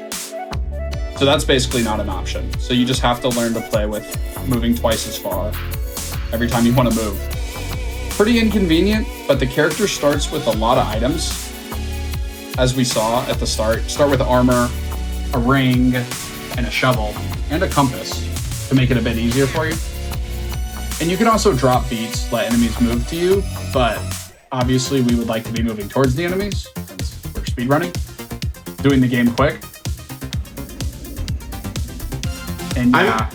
I'm still so surprised. I think it's so funny that Dorian starts with all these extra items because there's so many characters that just make the game so much harder in really complex ways. And they're like, oh, you get a spear to start with, or you get a base torch. And Dorian just gets like one of the best armors in the game. He gets extra damage. He gets mapping for the exit. It's like why does he get all that? Yeah, he's pretty kitted. Yeah, he came prepared. It's a little... Might be some story reasons there. Yeah. I guess we should explain. One of the mechanics in this game that makes it so interesting to speedrun is that if you play a boss perfectly, meaning without getting hit and without dropping the beat, you get a choice of 3 chests after the boss. That's one of the main ways of getting equipment, high tier equipment, especially weapons. And the downside is that, well, you have to be good enough to not get hit or drop beats, but you also have to, there's a few strategies that kill bosses quicker if you do drop beats for various reasons, and you have to also not use those. So it's a very difficult, tug of war. I don't know. Push and pull. That's what I'm looking for. We got the Shovel of Courage from that boss reward chest, which gives you invincibility and dashes you forward whenever you dig a wall, which is that's pretty crazy. It's one of the crazier items in the game. Definitely. One of the other ways, along with the Miner's Cap we saw last run, to move and dig at the same time, which is very important when speedrunning, because you don't have to waste beats digging. But also both very scary, especially for less experienced players. Yeah. Actually, for about everyone, except some top players. Yeah. These items are horrifying. You may notice that a lot of the things that keep coming up are like, there's the move dig items and the move attack items. Basically, going fast in this game is about being able to do multiple things on the same beat. Well, one of the kind of hidden elegances of the game is that the attack button and the movement button are the same. If you can attack an enemy, you will. And so that creates some really interesting dynamics of what weapons are good and what items are good, because being able to just move around the enemies without attacking them and wasting time doing that is not a guarantee by any means. Longsword is a little bit of an example of that here on Dorian. Normally you want to be able to jump into enemies because you have these like jumpy boots that prevent you from moving normally, and moving one tile at a time, which can be convenient sometimes. But the longsword prevents you from doing that, because if the enemy is 2 tiles away from you, you just hit it because you have a longsword. So also, I guess, should mention, probably should have mentioned earlier towards the end of the run, but we touched on how Dorian takes damage when jumping without the boots, but you'll see Ravio sometimes turn them off to jump in the exit because you get like an immunity beat, iframes, similar. I would just better describe them as I beats in this game when you jump on the exit. So right there, he does not take damage because the stairs stop him from taking the damage that he needs. There's tons of timing mechanics in this game. It's so complex, and there's so many things you can do. Also, I think I said last character was the last one related to the story slightly, but Eli here, Cadence is Uncle Bomberman. This character is bombs only. You'll see in the attack slot, there's a little shovel. Is it a shovel? The little shovel hand, yeah. He's got a little prosthetic. Shovel hand that pushes away enemies. It does 0 damage. All it does is push them away so that you can bomb them. And you can kick your bombs away from you, as we see like Ravio do here to open this door from a bit further away in case there's some threats. I would say this character is extremely difficult to go fast on. Yes. Eli speedrunning is like, it's kind of I don't know if a meme is the right word, but it's like kind of it's one of the black arts. You don't see a lot of people speedrunning Eli. That's, again, another one of the things that makes 13 character speedrunning so hard, is you have to know how to speedrun all of the characters consistently. And extremely difficult. Yeah, just being like, oh, the character that attacks by putting an explosion down and then walking away from the enemies, like, how am I supposed to go fast on that? Like, I'm walking away from the enemies 3/4 of the time. It's like, well, that's for you to figure out. I don't have that figured out. I don't know how to play Eli. Eli's hard. Eli is very difficult. Another potion. We're 5 for 5. That's a little silly, but they're not super rare. They're supposed to be a little bit rare, and a lot of these have been Ravio just stumbling upon them while digging too. It's not like he's like, oh, there's an obvious potion room. Like on the Melody run, he was just digging towards the exit. It's like, oh, there's a potion here. Like, sure, I'll take it. I will say, if anybody goes and buys this game after watching this, do not expect to see 5 out of 5 potions. Also, they're not that rare, but not 5 out of 5. Also, don't expect to see the you win screen a whole lot, because this game is really, really difficult, and it's really punishing early on. It's definitely one of those mastery games that, like, oh, I put 50 hours in, and now I can, like, beat the first character, like, kind of, if I really try. And, yeah, it's not a game that holds your hand very much. Again, like a roguelike in that way. It's also insane that this challenge of 13 characters in a row is probably the 3rd hardest challenge that there's at least an achievement tied to. So this is not the peak, the pinnacle of difficulty in this game, which is pretty ridiculous considering how hard this is. Yeah. Or the 2 harder challenges, you might be asking. So lowest of the low, which is the first 9 characters of this mode. So minus the last 4, when we go back to the screen, you can see all of them low percent, which means you do not pick up any items, you don't touch any shrines, there's no way to heal except for one specific enemy, but so it requires like complete mastery. And then Coda, another character who is a combination of 3 characters we'll see in this run, one of them being Arya, another one being Bolt, and the last one being Monk, which means, like Arya, she has half a heart, dies on misspeed, blocked to the dagger, but she also has double tempo, which is Bolt, which obviously makes it extremely difficult to just even keep the beat like idly, because some of the songs can get very fast. And then there's Monk, who cannot touch gold, dies instantly upon touching gold, and there's no way to prevent that, no potion, nothing. You touch gold, the run's over. Oh, jeez. I'm not sure how many people have beaten Coda, but I believe the lowest of the lows, somewhere, it's definitely under 100 people in the world. No kidding.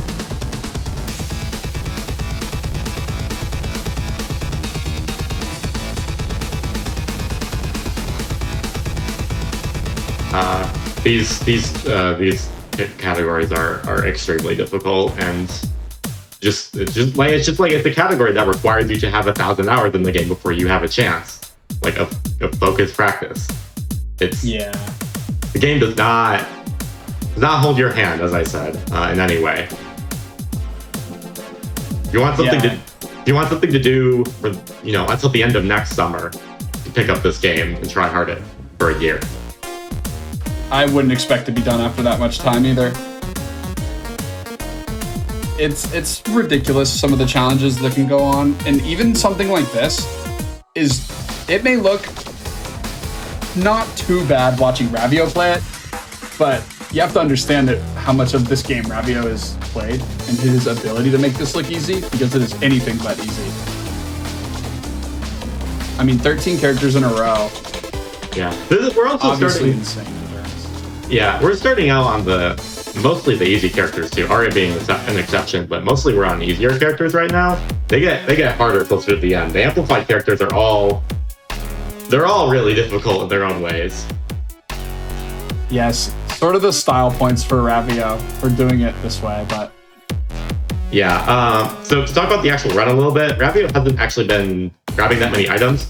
He just grabbed the plate armor, which is just a really strong armor, 1.5 defense. Just subtracting 1.5 from any incoming hit, but not below half a heart. And Ring of Regen, which just gives you the heart every floor. We saw that on Melody. And hasn't really picked up any items beyond that. But like, it's just a lot of safety, a lot of tankiness, and that's kind of enough for Eli. With the main thing, this plate armor reducing his damage makes it to where his own bombs, instead of doing 2 hearts of damage, only do half, which is a big deal, because obviously it's pretty easy to bomb yourself on the character that can only attack with bombs. So being able to reduce the damage of those bombs in case mistakes is very nice. Because 2 damage is a solid amount, especially when you only start with 3 health. Yeah, for sure. Yeah, might ask as well too. This game does have friendly fire at the bombs, right? Like if you're inside the area of explosion, it will hurt you too. Yeah, yes. That's actually that's one of the hardest parts about speedrunning Eli. Honestly, is just like, how do I not get hit by my own bombs? How do I not place a bomb and then just have all of the enemies block me in so I can't escape? Also, the second pretty rare thing we've seen in the run, we saw a crate mimic there, which was that little crate, and it came alive when Ravio got close. So those have a 99% chance to drop a bomb, and then a 1% chance to drop a grenade, and a grenade drop from that one. Well, they always drop the grenades from Eli because he has infinite bombs. Never mind, I do not play this character, and it shows. Do not listen to me about this character. Definitely shows the amount of skill it needs to just be good with this character, considering the fact that like he won about like 7 minutes or so, 6-7 minutes without getting hurt as this character until the very last room there. Yeah. Insanely. It's just that's ridiculous. Yeah. Yeah, I would not still have my potion at the end of Zone 4 on Eli, ever. You will not catch me with that. Yeah, Eli just... That's the reason the plate armor is so good, is because you're kind of expected to take a lot of hits and bomb yourself, because it's just a difficult character in the sense of not taking hits. Also, Zone 5, notably pretty rough and slow on Eli, because a lot of these enemies here. Yeah, a big thing that these enemies do is they try and they're designed to kind of try and force you off of that wire, which I guess we haven't explained. The wire just whenever you attack on it, it just makes a little electro zappy effect that chains to all the nearby enemies. A lot of the enemies in Zone 5 are kind of designed to try and force you off of that wire, so that you can't take advantage of it. But that is really a big problem for Eli here, because a very funny play though of him using it. So on Eli, even though the shove itself does not do damage, the lightning arc does. So there we saw him bounce an enemy up against a dragon and just zap it to death, which I honestly didn't even know you could do. I'm not gonna lie, I did not know that worked. Yeah, and that's a really funny way to see it works.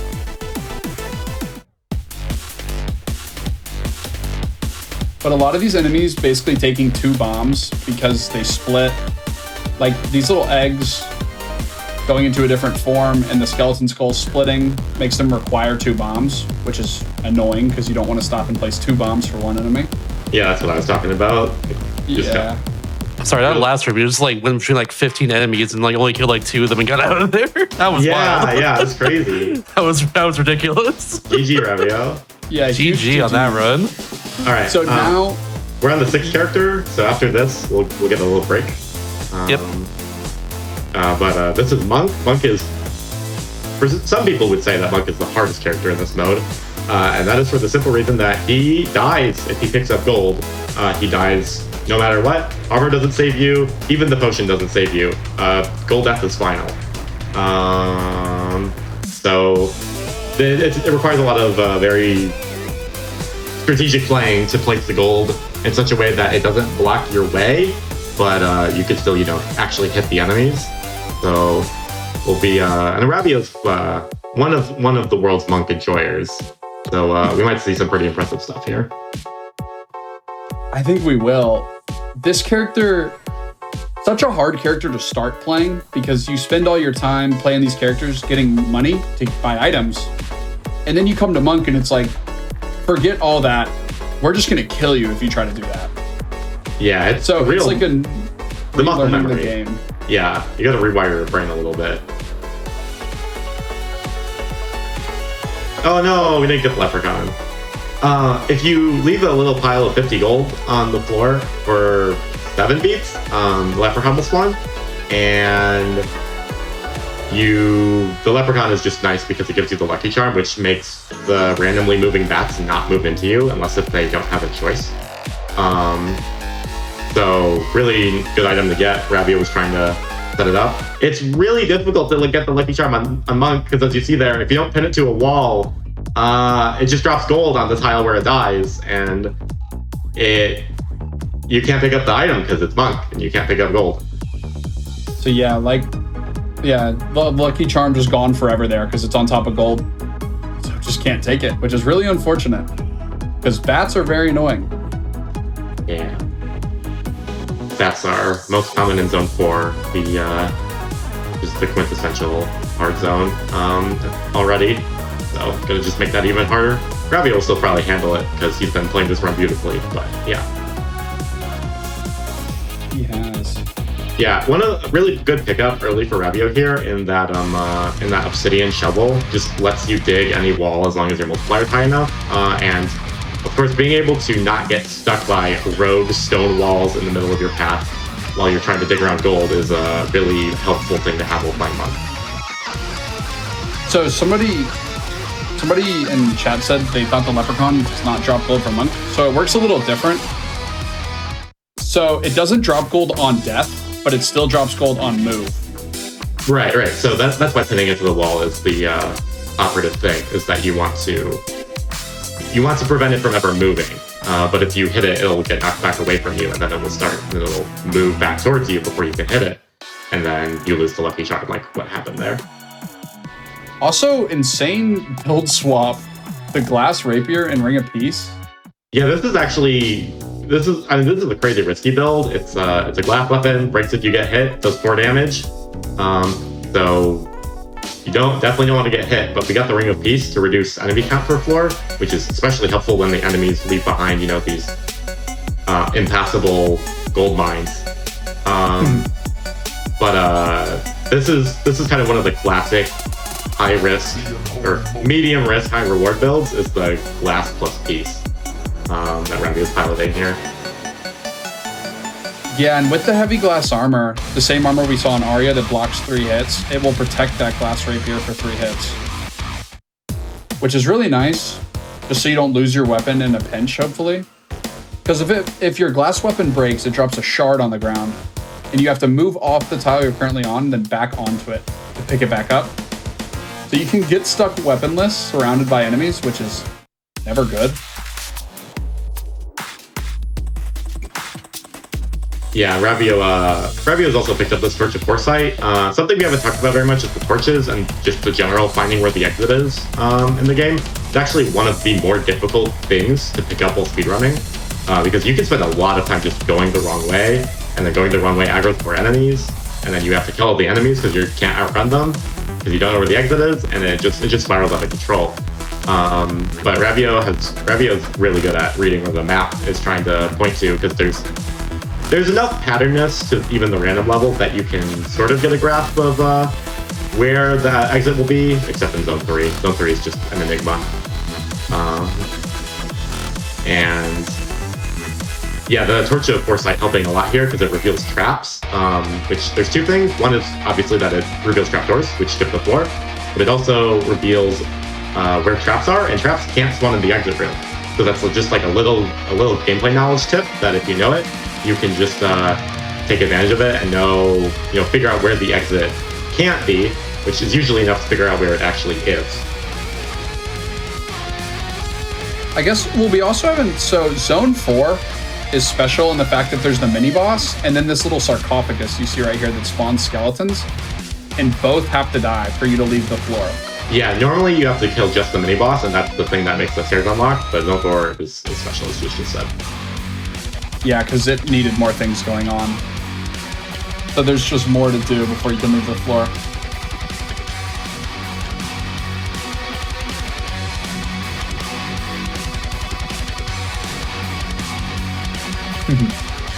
Also, I guess, so there's a lot of different soundtracks in this game, something we can touch on while just kind of he's playing the game.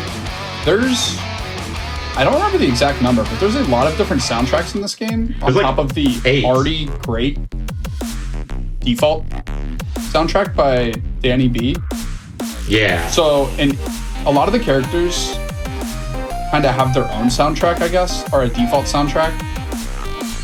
And then you can also change it at any time. So if you're liking the music, just remember there's a lot more. There's a lot of remixes. Yeah, there's Danny Baranowski, also composed for Super Meat Boy and Yes. a couple other games. He's great. He made the music for this game. And then a few other artists started remixing it on their own. I think the first was Family Jewels, renowned metal musician. And that, yeah, I think it kind of... The Gordon going down the trapdoor! Brought a friend with them down the trapdoor. Yeah, but yeah, there's like 8 different soundtracks. They're all different. They all have their own style, their own theme. Just making a remix of Danny B's original work, and they're all incredible. This game's soundtrack is incredible. You never get bored of it. You never get tired of it. Also, something that I just remembered to mention about Monk. So Monk gets free items from shops because you cannot get money. A little scary there with gold right as the boss dies, but also That's at the GG. end of the floor, your gold is added to your score, so you can still get money technically. All right. Oh, there we go. Well, there's 6 characters. I guess we're going to take a quick break now. Thank you guys for the call. I've been listening along. It's been very entertaining. It's been great commentary so far, yeah. Yeah, you got I was really that scared with the third character, especially considering like the restrictions and stuff. Yeah. But yeah. Yeah, the Ario run was crazy. You didn't expect that. Yeah, that was extremely impressive. There was also a really fast monk run. That was a 736 monk. Like there I are was slow playing as hell too. Yeah, that's last piece. Yeah. Yeah, that's on PC, Yep. and that's on Glapier. Yeah, real quickly for longer runs like this, we usually take like a break in the middle of it to just stay up and stretch and run some ads and stuff, all stuff to sounds keep good. the lights on. The one thing is, me running all the characters in this order doesn't make the run harder in any way. Oh. Well, because I have to do all of them and in a row anyway, and they don't affect each other. The reason you do the harder characters first is just for consistency, so that you don't die at the end more often. But that doesn't matter for this. Yeah. Yeah. Sure. Yeah, we're gonna break real fast. When we get back, we'll continue the rest of the run right here. So stick around, everybody, and yeah. Hey, welcome back to Do All the Things. Before we get into the run once again, I have a few more announcements to read.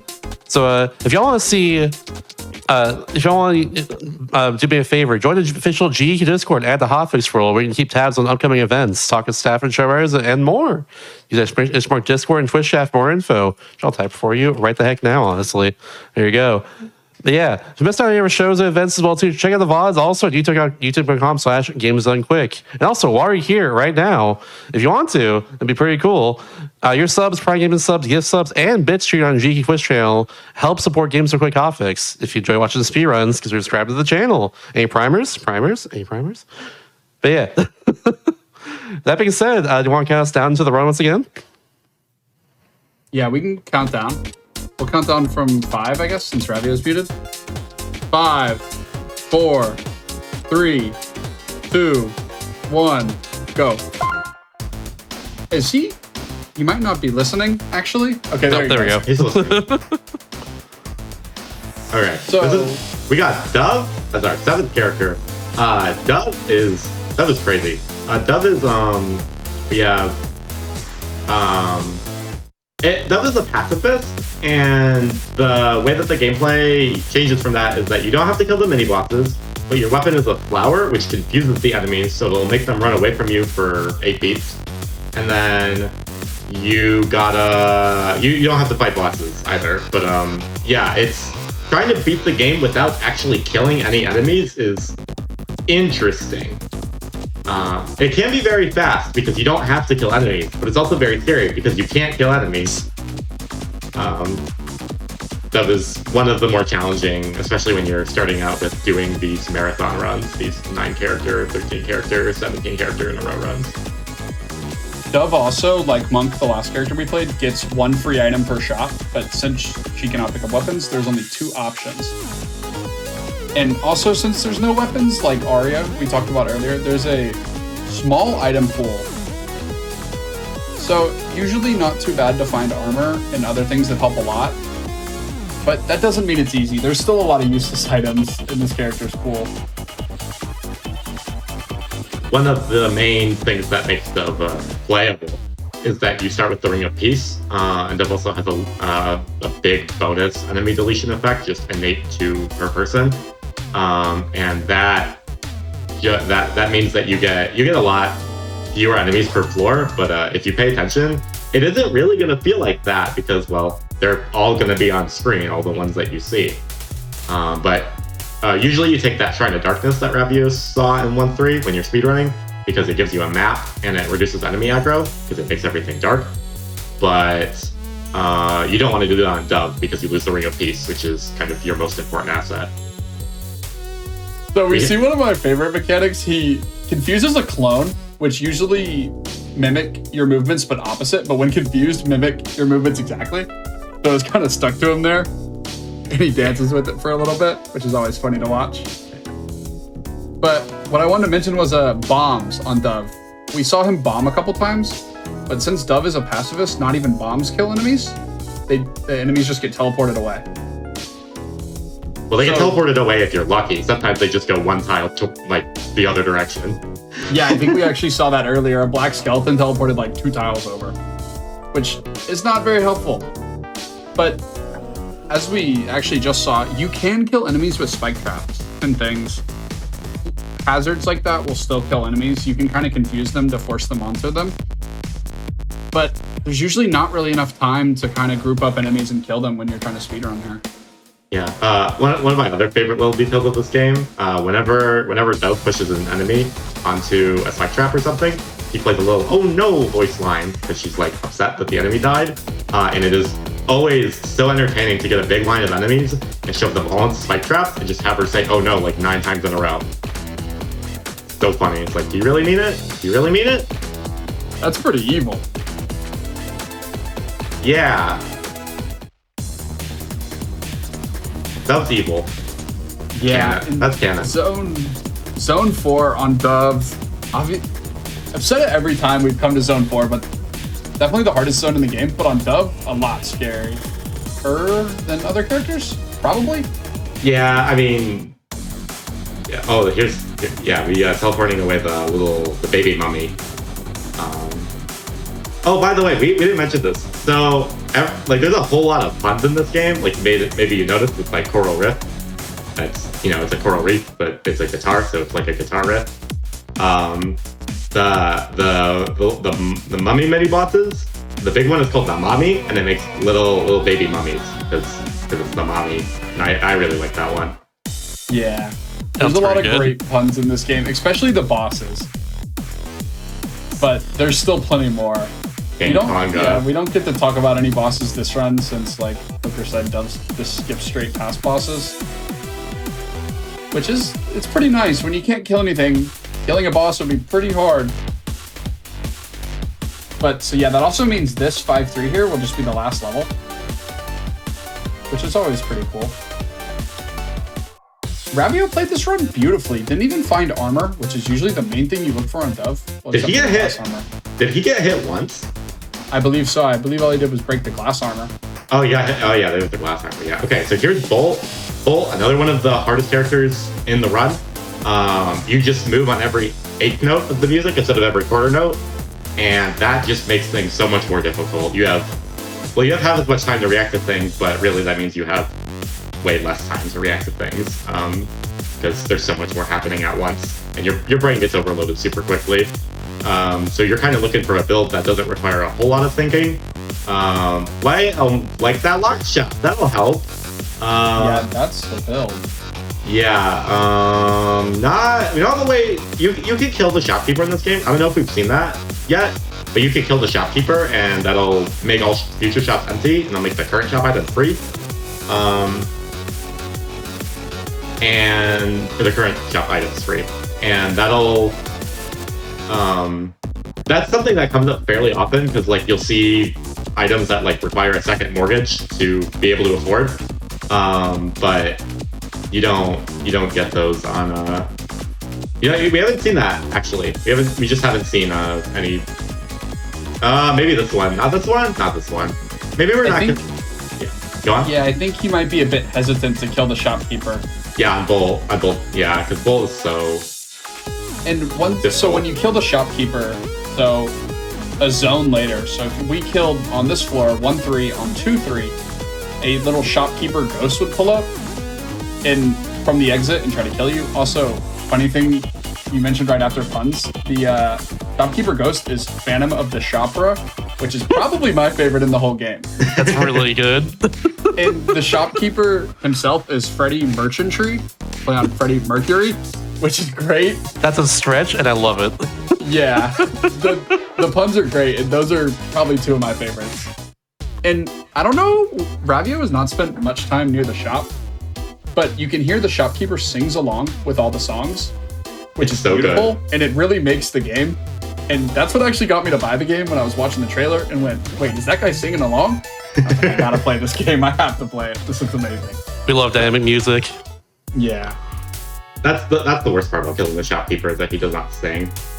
Yeah, the ghost that comes after you, I mean, it can run through enemies and does like 5 hearts, but I mean, really, you just lose the shopkeeper's beautiful voice.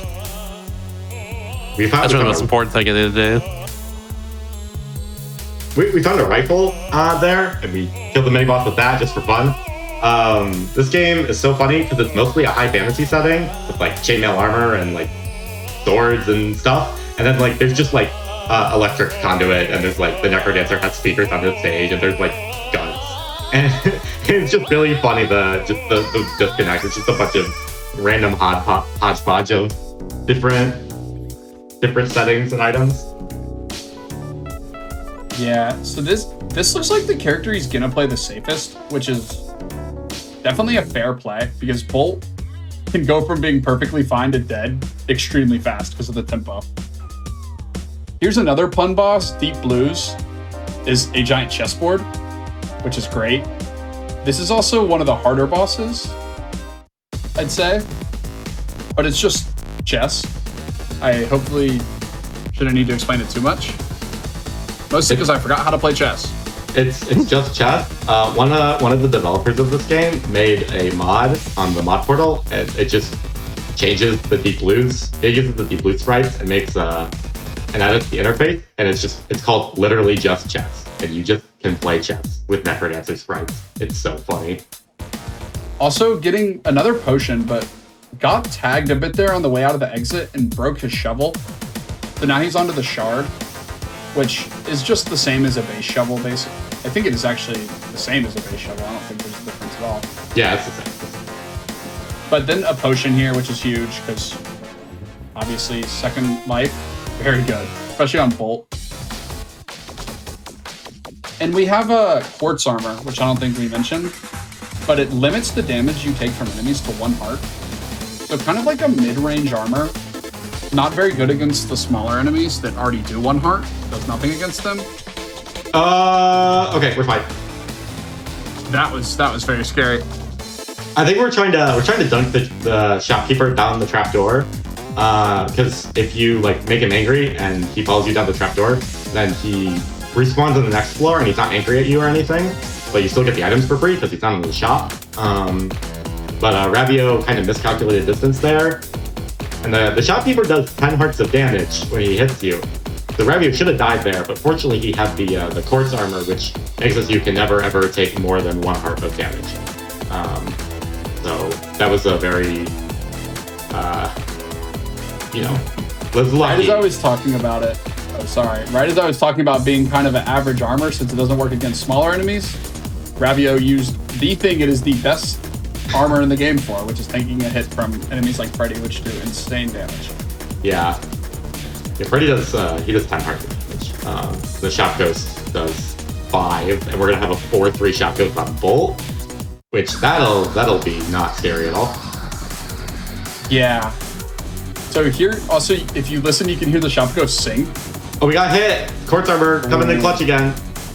Yeah, the Shop Ghost sings kind of like a ghostly version of the song, which is really funny because more singing. This is also the 3rd fastest song in the game? Second? Oh yeah, second. Yeah, as you can see on the bottom, the beat is flying. Yeah, this is very hard to keep up with. This is 5.5 inputs per second, I believe, 4/3 on Bolt. So there's no time for thinking if you're moving. You can think, but that means you're not moving, and if you're moving, you're not thinking. Bolt's principle. Yeah, also got a Ring of Piercing, which lets him hit those Blade Masters without having to do the whole parry mechanic, which is great because 1, it's slow, and 2, it's a little harder on these fast tempos. It's hard to explain things on Bolt since it's twice as fast, but that was the secret shop, which I don't know if we've touched on too much, but there's a couple different secret shops that show up throughout every run. That one was the Food Shopkeeper, which sells food and only has 1 heart. So if you kill that shopkeeper, you get a free gluttony charm, which when you overeat, so if Ravio were to eat and heal more than the health he's missing, he would just gain that health permanently. Yeah. Also, most important detail about Bolt that we didn't get to, you kind of can't notice right now because Ravio's all decked out, but Bolt is canonically genderqueer and has the non-binary flag palette as their outfit, which is based on the game developers for that. That's awesome. So then we go to Bard, who does not play to the beat at all right after Bolt, which is just pretty funny. Yeah, Bard. Yeah, Bard. Bard, you can go as fast as slow or as slow as you want, depending just on how aggressive you want to be. We'll probably see like a 5-minute run here, but the world record for Bard is like 2 minutes and like 5 seconds or something ridiculous. Sheesh. I have a 2:22 or something on Bard, which is very fast, but you can go even faster. Bard's pretty ridiculous. Yeah. Definitely a character that can leave you with some finger pain after playing a long session of. Yeah. If you're trying to speedrun. I mean, if you're trying to beat it in 2 minutes, it's a bad day to beat your keyboard. Yeah. Ravio will probably take it nice and slow, though, because we are on character 9 out of 13. Yeah. With no deaths, and only an hour in so far. Doing amazing. Doing very well, honestly. Yeah. There's the Leprechaun we touched on earlier who drops that lucky charm. And every time the Leprechaun moves, it drops 25 gold. So Ravio farming it out for some money there to up his finances. And And I guess so King Konga, which is that boss, Best boss name. Sits on his throne and waits until you kill the entire conga line to come out and start the second phase where you can kill King Konga himself. But during that first phase, if you miss a beat, he gets mad because he likes music, probably. That's probably the lore. And runs out after you and tries to hit you. And once you hit him, he'll go back to calm on his throne. And the fight, the beat map skips the 8th beat, which that's the only time in the game where a beat is skipped like that, unless you take a certain shrine. So that's kind of an interesting fight. Oh, we're zooming. Yeah. We are moving. I guess to clarify exactly what Bard does, Bard can move anytime he wants, and the enemies will move right after he does. It's not like the enemies are moving on the beat or anything. It's just cadence, but there's no rhythm mechanic. It's just you're just playing the game at your own pace. Very, very fun thing to do while listening to a podcast or whatever. I like Bard. Ravio's gone on record saying he plays this entire mode while listening to audiobooks. He has said that. I don't. My brain doesn't understand that, but I respect it. I can't either, honestly. I was just using visual cues for the bottom of the screen there. That's wild. I've only beaten this mode that he's playing now one time, and I was horrified. I was scared once I got to a certain point, and I could not imagine doing it while listening to something on the game. Extremely where you need impressive. To listen. Yeah. It's a rhythm game, and he's listening to podcasts. Making his own rhythm, I guess. Marching the beat of his own drum, if you will. I will. Thank you. It's kind of cool to see a character like this, like, completify the idea of just this game's rhythm entirely. Because, like, you sort of it's like the main mechanic and everything. It makes for a really fun character to play, just to get not even a break, but like just different. Bard is different and a lot of fun because of the no beat mechanic. Yeah, in a semi-recent update, they added a new mode where you can play any character as in Bard mode, essentially, where you don't have any beats. There's actually an achievement for doing that with Arya. It's kind of like a stepping stone into playing Arya for real, which I think is cool. But Bard is the original, like 10 years ago. This is how people were playing the game without the beat. Wait, this is another kind of story-related character. That's spoilers. We can't say that. Oh, okay. Good point. Never mind. This is just a guy who fell into the crypt. Didn't we all? Didn't we all fall into the crypt and never get back out? Yes. So, yeah, I mean, with this much health, a potion, armor, and a pretty strong build, Ravio's mostly just kind of flying at this point, trying to get off Bard as fast as possible.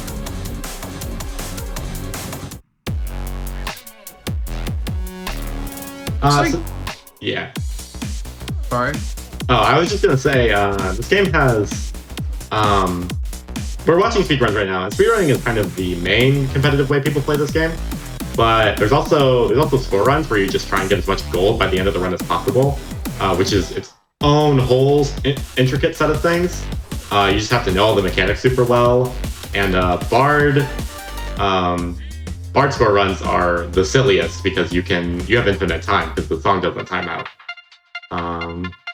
But yeah, GG, that's Bard.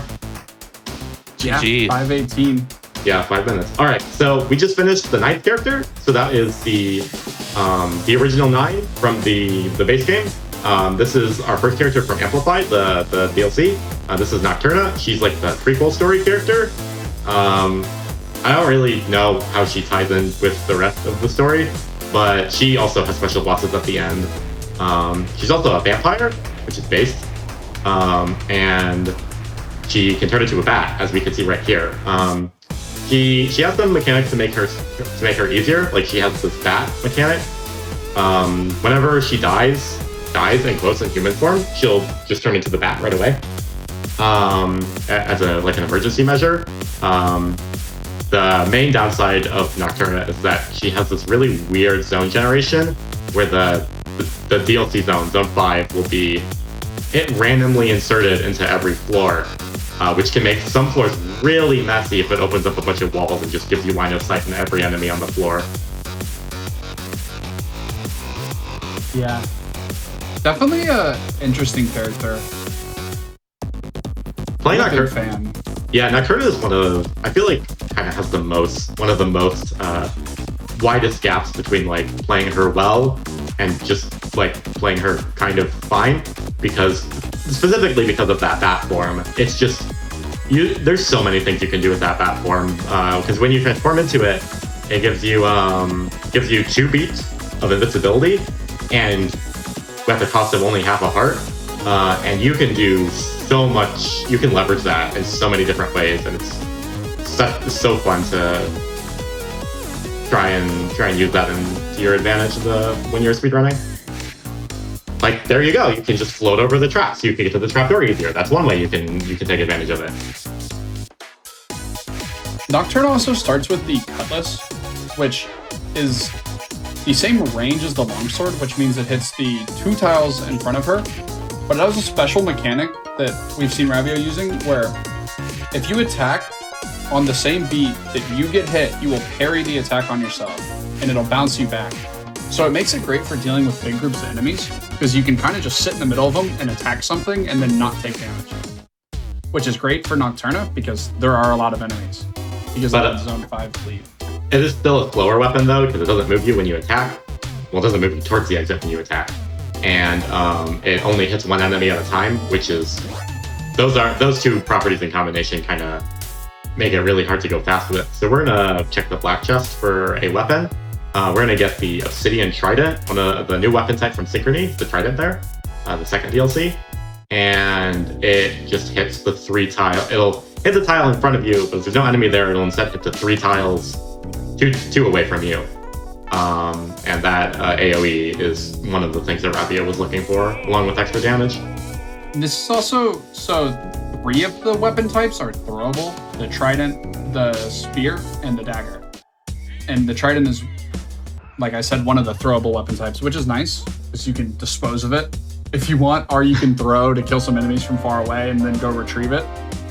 Oh, we might see that here, because it's Deep Blues. Yeah, we're going to throw. Oh, and it's Obsidian, so it does 3 damage. So it just kills the king in 1 shot. No fight necessary. And that was actually cool, because I'm pretty sure, he was coin multiplier of 2, which means it does 2 damage. Threw at the king, but on the way to hit the king, it kills a pawn, which moves his multiplier to 3, so then the king also dies. Yeah. Which is kind of just like a cool little thing. Yeah, super good awareness to just take advantage of that and just notice that on the fly. Like, this game has so many little details like that you can leverage to go faster. It's really amazing once you get into the weeds of it. Mm-hmm. There's also... This game does have in-game leaderboards, so you can see world records, things like that you want to see. If you're thinking about playing and looking for more content. I think this game...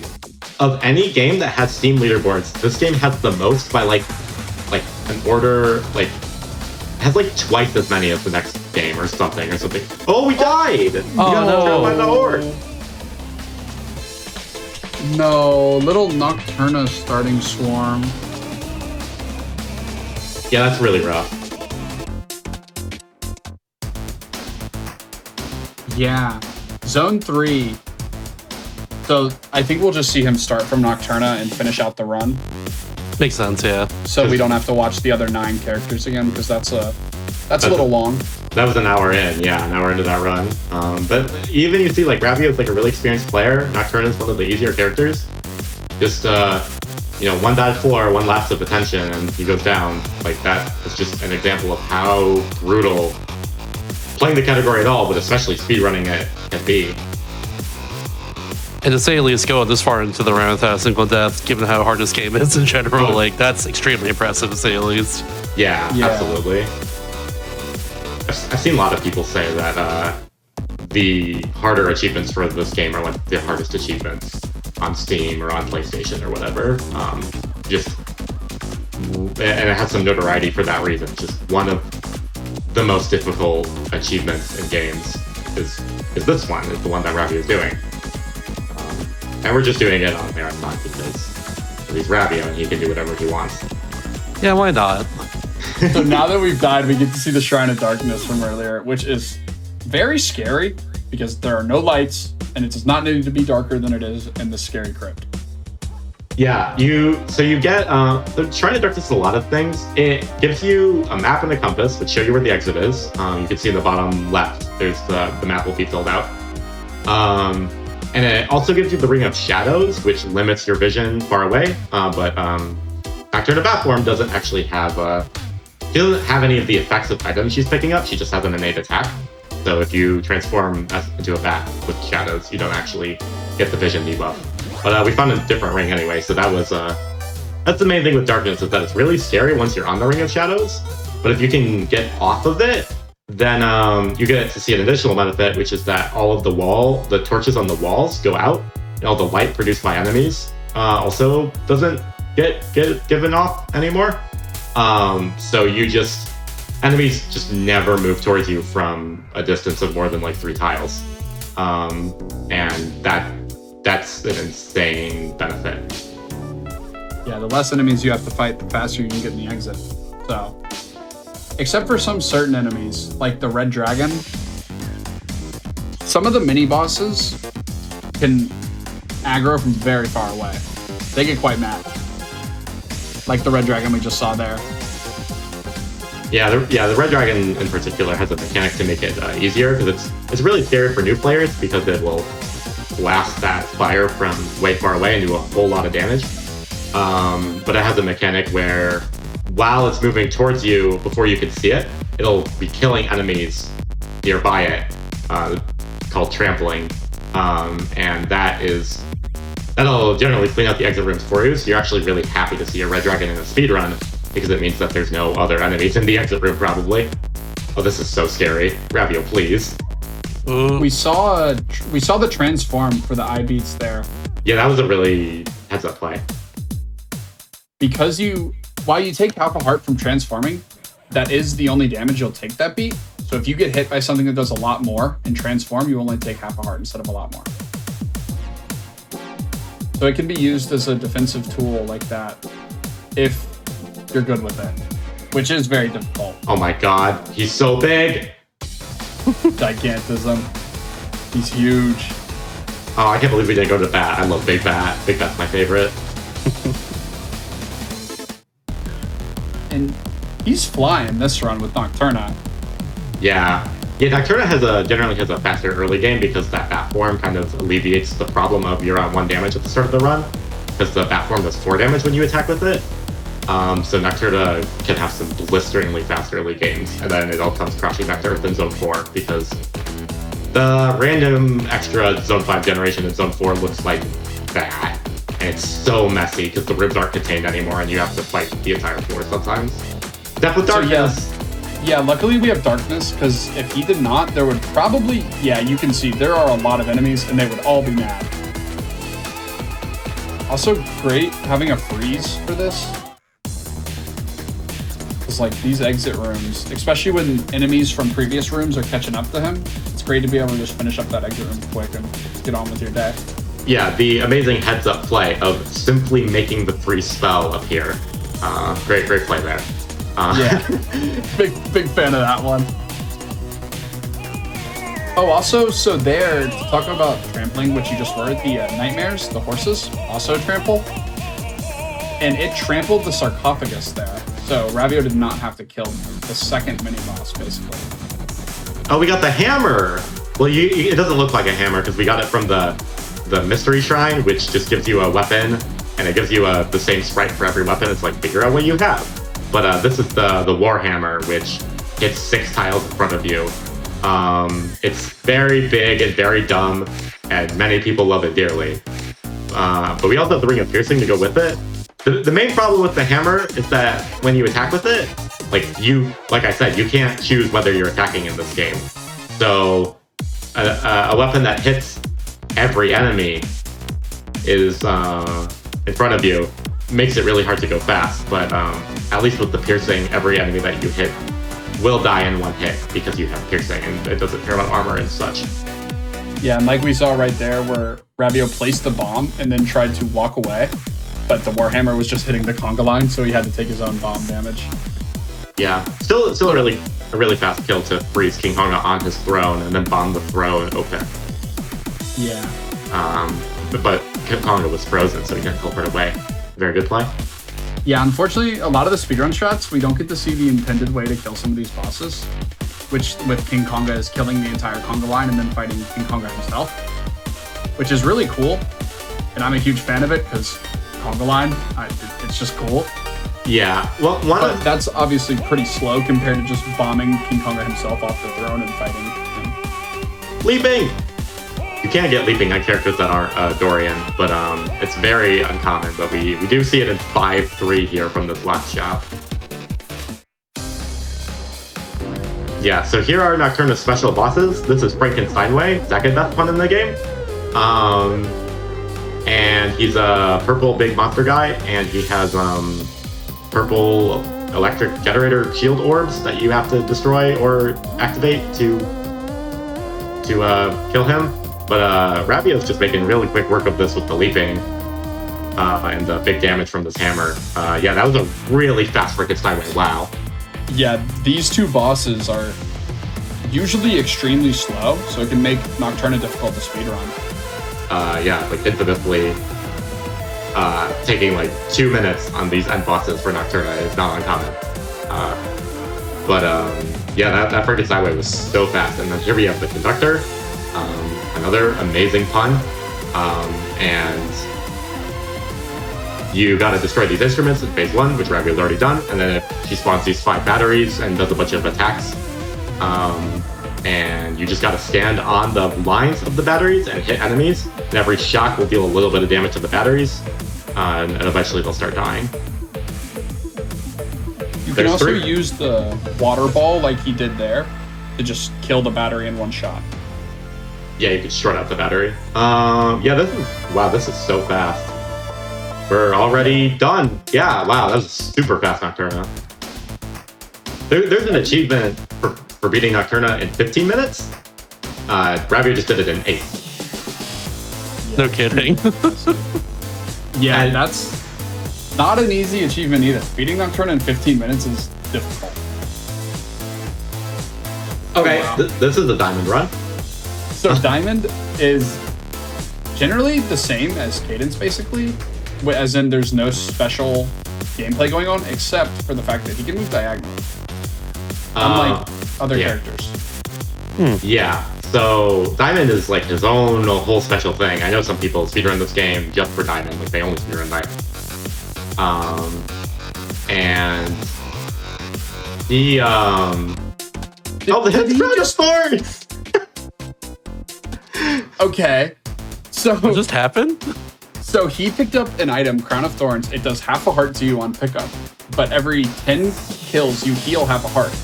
And then he dropped it on accident and went to pick it back up, but did not realize he was at half a heart, so it killed him on pickup. Oh my god. This game It's hysterical. This game has so many fun ways to kill you. It's just like, oh yeah, that could kill me. I've had deaths where I'm like, I will be sliding along ice, and there's an item I have that opens other items, and then the item, there will be a barrel with an item that hurts you in it, like the Crown of Thorns, and I'll just be sliding into a barrel. It'll have a hurty item in it, and I'll just die. There's no way to know it was even in the barrel in the first place, and it's so funny. Yeah, those items are always fun. Keep you on your toes when you open a barrel, because you can't just open a barrel and grab whatever's in it immediately, because it could be an item that hurts you and then just ends the run. Or it could be the Ring of Becoming, which turns you into one-shot territory immediately, or the Ring of Shadows, which makes you unable to see. And the whole thing is, it's a roguelike. It's a traditional roguelike in that the game does like to kind of mess with you a little bit. Yeah, there are definitely bad items with substantial downsides. And dubious items, you might say. Yeah, extremely dubious. Oh, so now we can talk about some more of the bosses. So this one, Fortissimo, is a mole, if you couldn't guess from the name, who is having a concert. It's so good. There's a row of skeletons, and the way you progress the fight is kill a crowd skeleton in the front row, and he will come off the stage and fight you in a mole 3x3 attack, which is just amazing. Importantly, very importantly, he raps in that fight. Like he's just He does. he's just throwing down while you're fighting him. And it's the best. It's the best. And after you kill him, the song keeps playing, but he stops rapping, which always is pretty sad because you're like, oh, now he's not rapping. The best part about score runs, you get to hear the whole rap. There's a Freddy kill for a Ring of Courage, which on kill moves you forward 1 tile, which obviously is very good because it can give any weapon a move attack, which is important, but also a really scary item for the most part. Because with items like the longsword, sometimes you'll kill an enemy that's kind of hidden and then not expect to dash forward, you're kind of thrown off, things are going wrong. Ring of Courage is my favorite item. I love Ring of Courage so much. I was hoping, just for the fun of it, we were going to get to see Ravio surf the conga line, which, because Ring of Courage gives you an eye beat when you kill an enemy, you can go through the conga line by killing one and then taking its place and just keep attacking up, which is always really fun to watch. The Pac-Man, yeah. The Pac-Man. I've never heard it called that. That's hilarious. It's a good name for it. I've just always called it surfing the conga line. I don't know where I heard that, but I've never heard that. Crazy. oh, maybe I made it up. Okay, never mind. It's not called that then. Here's our Phantom of the Chopra with his little ghastly singing, I guess. Here's the food shop again that we talked about earlier, just to top up on some health, which is always nice to see. Oh, this exit round. Yeah, Ravio's been playing this fast and loose with this double courage build, because it's like, okay, whenever you dig or attack or kill an enemy, you'll dash forward and become invulnerable for a beat. So you could do some truly impressive scooting through the enemies, and like, I don't know, it can be a real pleasure to watch someone like Ravio do it. But that 3-3 exit rip was a little too scary. Especially on Diamond, where you have more options to hit and move, you can take more advantage of the... It's so fun to watch, and it's also extremely scary. Because he always looks extremely in danger. Yeah. But he's got it under control. Yeah, like that did not look safe. That exit rip did not look safe, but I think he was in control the whole time.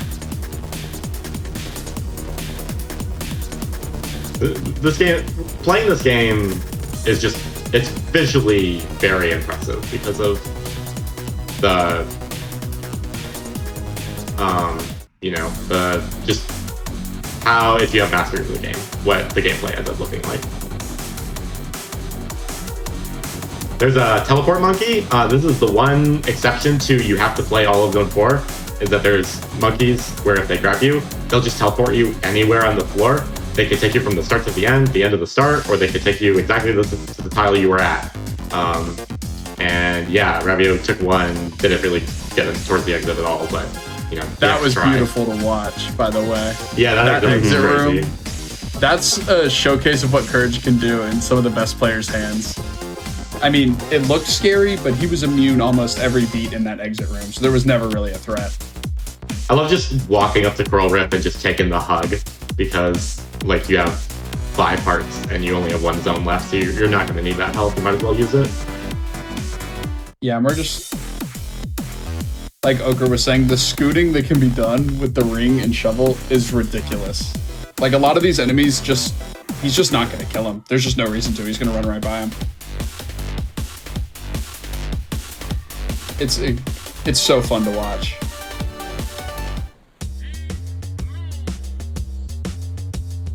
Like there, he killed the mini boss. I believe that was the only enemy on the entire floor he killed. All right. And here's Deep Blues, which is just a nice easy kill with 5 damage. We got 2 characters left. We got Mary, we got Tempo.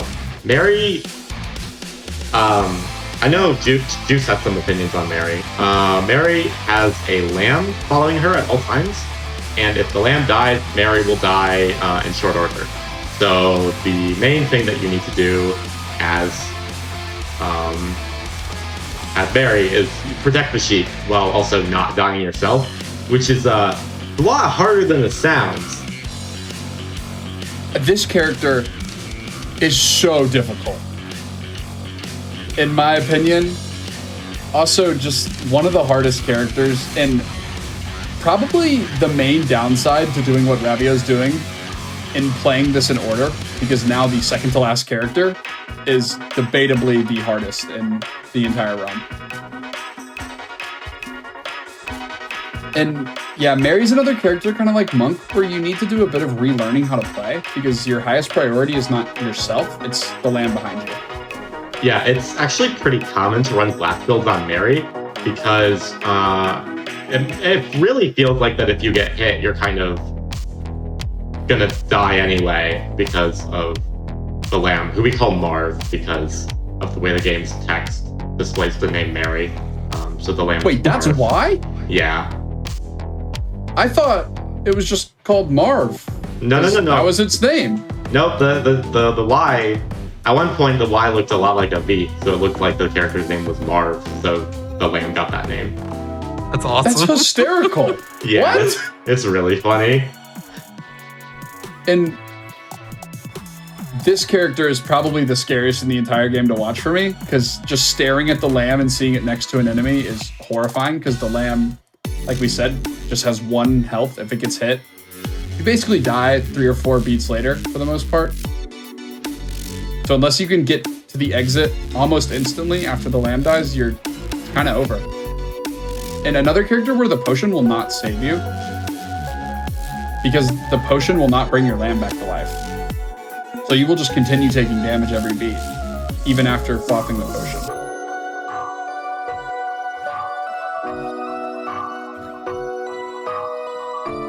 Okay, that was a really good transmogrifier shot. It's grabbing the getting a better shovel. The shovel will do bigger digs, which is faster because you have to dig fewer walls, and it will get +1 damage. So we have a 3 damage cat, which is really good here. And then we also picked up the Torch of Walls, which shows you where all the walls on the level are, which really does a lot to help you point yourself to the exit. Here's Berserk Spell, one of the new items in the Synchrony DLC. It just makes you really, really mad, and you just charge in a direction until you hit something. Like, not an enemy, you just slice through the enemies like butter. If you hit a wall or something, then you stop. Yeah, pretty scary to use on Mary because it makes you invincible, but it doesn't make the lamb invincible. So if you have Berserk on Mary is not a shield spell for that matter. Anything that makes you invincible on these characters with alternate death conditions has a giant asterisk next to the invincibility, usually. Yeah, Mary is a character, for a lot of people, myself included, no matter how good your build is, you never feel completely safe on Mary. Because Marv can't get items to protect it, so you're never really just like totally safe, no matter what you have going for you. Which is obviously scary. I want to be safe. Okay, we have a really cool strat here from Ravio. He's gonna miss a beat a couple tiles below the King Konga throne. King Konga's gonna get mad, like we explained earlier, and he's just gonna use an Earth spell from those books to just one-shot the King. And because they do phasing damage, what's called phasing damage, which is no matter what is going on with the enemy, if it gets smushed into a wall, it'll die instantly, and that includes bosses, even when they're not supposed to be hittable.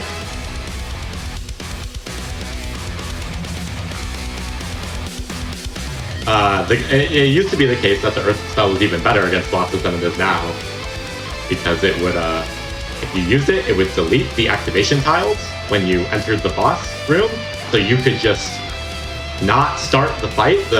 The enemies would just remain frozen in place, and you could just saunter up and do your own thing.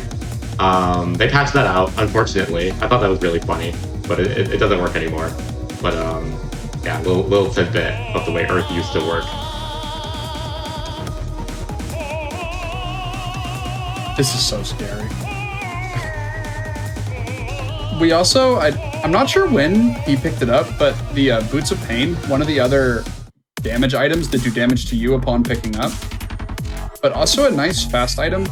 So whenever you jump into an enemy, basically, it will do 3 damage. So just a nice like extra damage source to have.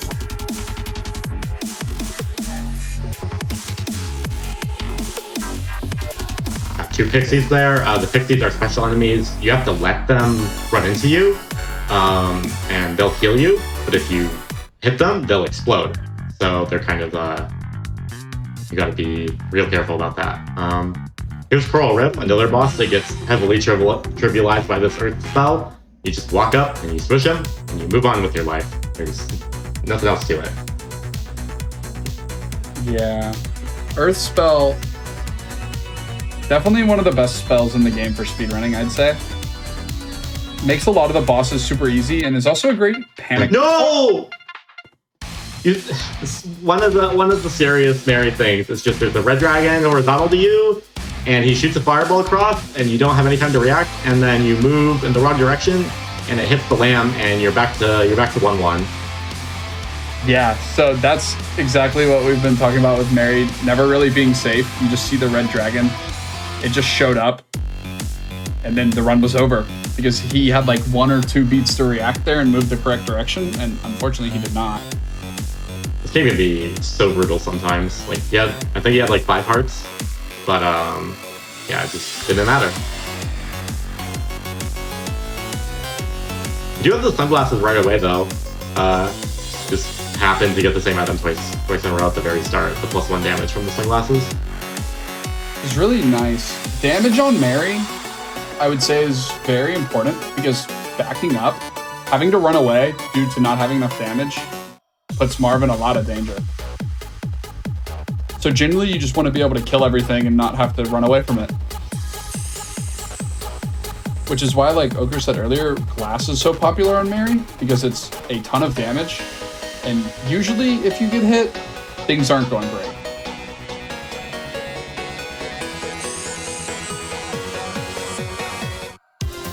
Yeah, Mary's one of the instant death characters, along with along with Arya and the Tempo, who we haven't seen yet, and Monk. Probably the scariest 4, just in terms of like how able are you to make yourself safe against potential just instant death. Yeah. Because when you start out in this game, like even Cadence starts out with 3 hearts. But there are plenty of enemies in the game that do 3 hits of damage in 1 hit. And that, like, you just need armor in order to be safe from one-shots, even on the base characters. And on characters like Bard or Melody, who start with 2 hearts, it's even scarier. There's so many things that can one-shot you. And you need to be so careful to not get killed in the early game, especially in these endurance runs.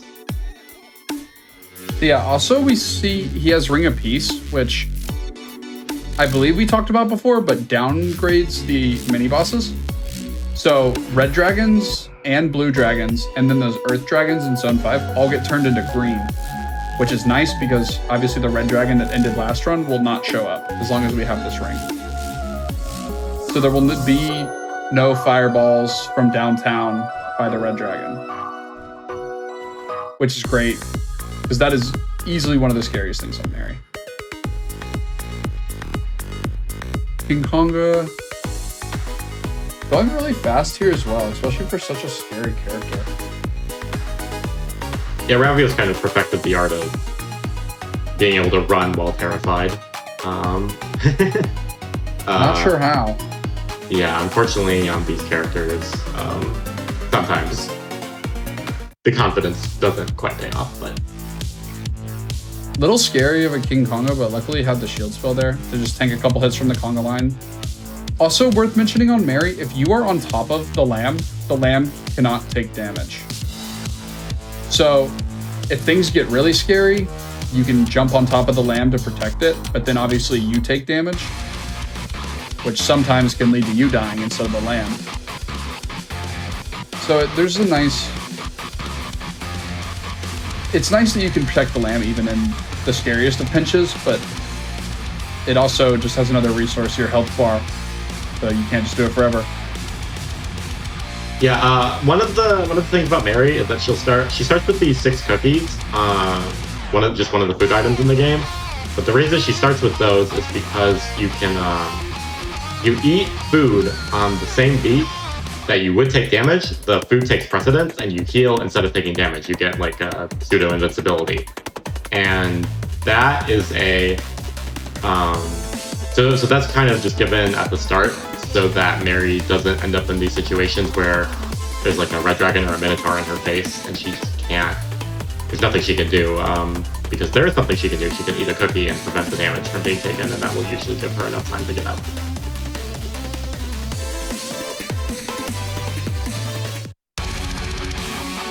So many ways to use game mechanics.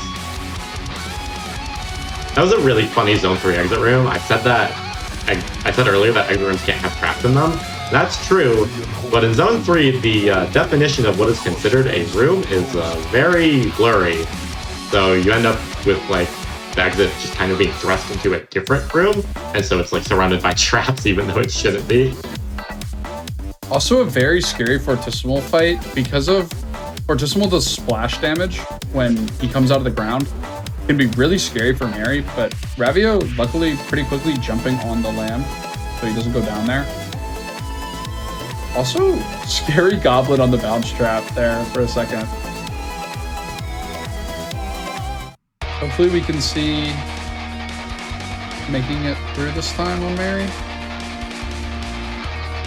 Zone 4 especially difficult on Mary, even though you'll notice Mary has a lot of enemies that cannot show up. They're banned for her because they'd be pretty unfair in most situations.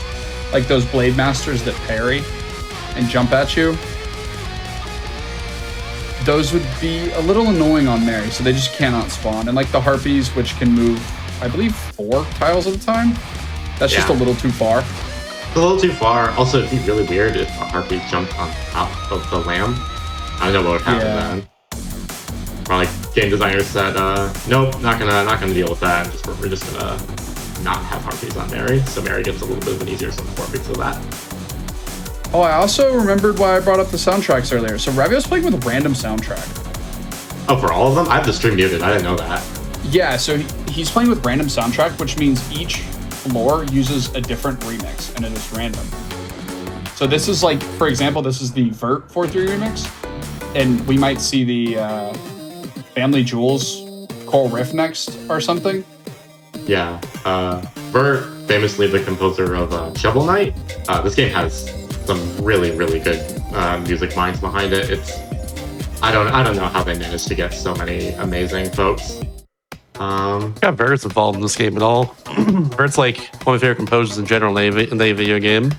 Like, yeah, probably wants to be in general. Yeah, I love the Vert soundtrack so much. It's my favorite. To speak to Music Titans, recently this game got a DLC where you could just play as Hatsune Miku. I heard, yeah. Yeah, just wondering about that. It's a playable character in the game, and they have some of her songs as playable songs. And it's so cool. It's so cool. There's also 2 original Danny B Miku songs for that DLC. Holy moly. The first and the last. The 1-1 and 5-3 are original, and then there's a lot of other Miku songs for her own soundtrack. Which also you can use on any character. It will turn leaderboards off since some of the tempos are different, but you can use the Miku soundtrack on any character. That's fantastic. And Miku herself is actually a hard character. She's pretty unique, so it was a nice addition out of nowhere. Just randomly get, hey, you can play Hatsune Miku in Crypt of the NecroDancer now. What's her whole shtick? Like, what's her gimmick? There's a lot. She moves diagonally, and whenever she kills an enemy, she'll like, she has a leak, because of the memes. Whenever she kills an enemy with her leak, she will jump to the other side of the enemy. Doesn't get invincibility from it, so you have to set up your kills very precisely. But has some healing to make up for that. She also has really tricky. She has no shovel, notably. Like not a single one. She can't dig any walls unless she dashes. through an enemy into a wall. And then there's also no bombs. She sings and it charms enemies, kind of. So they jump into you and heal you instead of doing damage, which can also break walls. She's extremely unique. Definitely difficult, which I thought was pretty surprising because some people would probably want to get into the game to play Miku and then be like, okay, wait, this is actually hard as hell. Yeah, for real. Yeah. GG to Ravio for completing the Mary run. Because Mary's terrifying. GG. We're on Tempo, the very last character now. So Tempo he's purple machine man. He has enemy vision. He does infinite damage, and he has a clock mechanic where every time you kill an enemy, the clock gets reset to 16. Depletes by 1 every beat. But if you let the clock hit 0, then you die. So you have to... It's kind of hard to not speedrun Tempo, because if you try to just slowly back up and kill all the enemies, you'll die. So it creates some interesting gameplay. Also, Tempo gets like every enemy in the game in every zone. He just gets a bunch of zone mixing, or enemy pool mixing. So that's why we have these play masters in zone 1 here, which you normally wouldn't have. Very scary character. Yeah. There's another one like Mary where you're never really safe because nothing, like Monk in a sense where nothing saves you from the clock hitting 0. If you have a potion, you will die through it. It does not matter. If the clock hits 0, the run is over. There's no exceptions to that. Yeah, and there's like, you know, killing an enemy every 16 beats is not such a tall order. But when you're speedrunning, you're going to try and do things like dig through to the exit by kind of digging through some walls. But of course, the walls don't have enemies in them. So sometimes you'll like try and dig to the exit, and then there'll be a wall there that you can't dig, or there'll just be no pathway there at all, and then you'll just die because you don't have any enemies near you to kill because you thought you were going to get to the exit, but you didn't. And it's scary, terrifying character. Also, notably, Tempo has 2 mini bosses every floor as well that both have to die. So there's just extra challenge in there on top of all the enemies. It really takes a lot of words to explain some of these characters, but they definitely make for some unique gameplay experiences. Like, it's really admirable that the characters in this game all feel so different, even after playing for, me and Ravio have both been playing for upwards of 6 years. Also, right there we see, so Ravio was on 3 beats till death, but then opened a chest, and it gave a reset.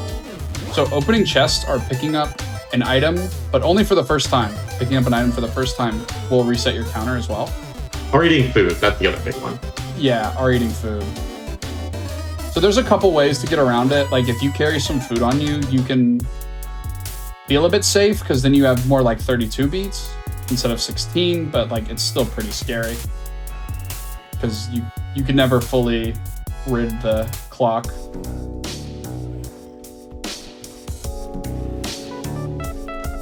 But nice flail here, mostly just nice because it hits multiple enemies. We can see him kill a lot more enemies. There's a pixie. One nice thing about Tempo is you do get those pixies every zone, which heal you. So that's pretty cool. Yeah, Tempo also starts with the Blood Dagger, which heals you every 10 kills, but we did want to drop it right away, because even on a character with infinite damage, you don't really want a dagger because of this 1 damage, or just 1 range. Yeah, hitting a lot of enemies is important on Tempo because there's so many of them. Oh, there's Ring of Regen. Okay, this is really, really good for Ravio. He's got that plate armor Ring of Regen combo, which we had earlier. It's just, it provides so much survivability. It feels a lot better to have those 2 items. That's probably exactly what he wanted in a marathon like this. Especially with Ring of Courage, to waste less beats digging walls. Shovel Courage, yeah. Shovel Courage, yeah, sorry. So yeah, he doesn't have to spend a beat digging the wall and then a beat moving through it. So that's just really nice for keeping that clock topped off, I guess. Yeah, we're zone 1 and zone 2 have the hardest layouts for Tempo for sure. So getting out of those safely is definitely a relief. Yeah, and a really strong build here that he has. Yeah, gonna be checking purple again. We're gonna get the shield spell, even more safety. yeah, all we got to do is not get a surprise killed by the clock, and that shouldn't be too hard to do. Abby knows what he's doing. Hopefully. Also, see people pointing out that there's been a couple purple slimes this run. On Tempo exclusively, purple slimes are a normal enemy, I believe, right? They're kind of part of the whole enemy pool shuffling thing, so he gets significantly more of them. So unfortunately, despite us saying it's a special enemy earlier, that's kind of with an asterisk. They're not very special on Tempo. Sadly. I mean, they're still a they're a purple little slime. special. They're a little special. Yeah, it's also a purple slime, and it's always nice to see a purple slime. The purple slimes are fun. The slimes all have like a predetermined pattern that they jump in, but the purple slime has a really wonky pattern. It goes like diagonally and stuff. Looks like Ravio giving us a bit of a show in 4-3. Just gonna speed through it. I don't think the best idea. Things are going wrong, but he can handle it. We're fine. There's a vault right there. That's what all those scary enemies in that wall is. There might be a potion in there, but Ravio doesn't care. He just wants to kill. Vaults are kind of just a rarer version of potion rooms. So the staff also, one of the amplified weapon types, I believe, Yep. is a dagger range, but shoots a nice little like beam when you kill something. So we see him use that to kill deep blues. Super easy there. Yeah, these high damage lasers can really make quick work of some of the bosses in some of these exit rooms. Extremely nice for hitting things, because the staff bolt also does infinite damage on Tempo. Well, Right. It always does the same amount of damage you do. Also, we see a personal favorite shot of mine. You can hit the Gorgon with the staff, and it will shoot the little beam, despite not doing damage to anything. So we saw Ravio do it there for fun. Yeah, the Gorgons, when you kill the Gorgons, they turn into stone statues themselves, which is pretty cute. There's Yeah. a purple slime on our last floor of the run. Yeah, this is the last normal floor. We're gonna have a boss right after, and then there'll be curtains. Ending off with death metal. One of the ones we haven't explained, actually, and looks like we will not have time to. He's dead. GG! GG.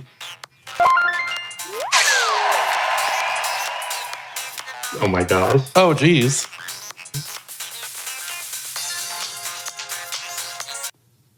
Well played. That was super cool, Ravio. Yeah, GG. That's great.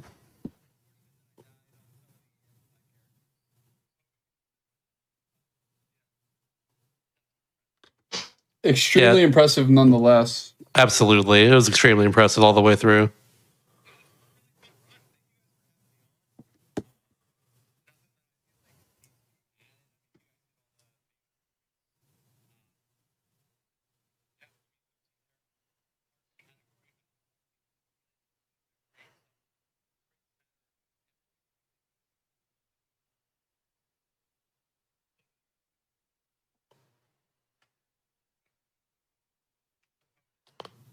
Oh yeah, sorry. Yeah, now you should be able to hear me.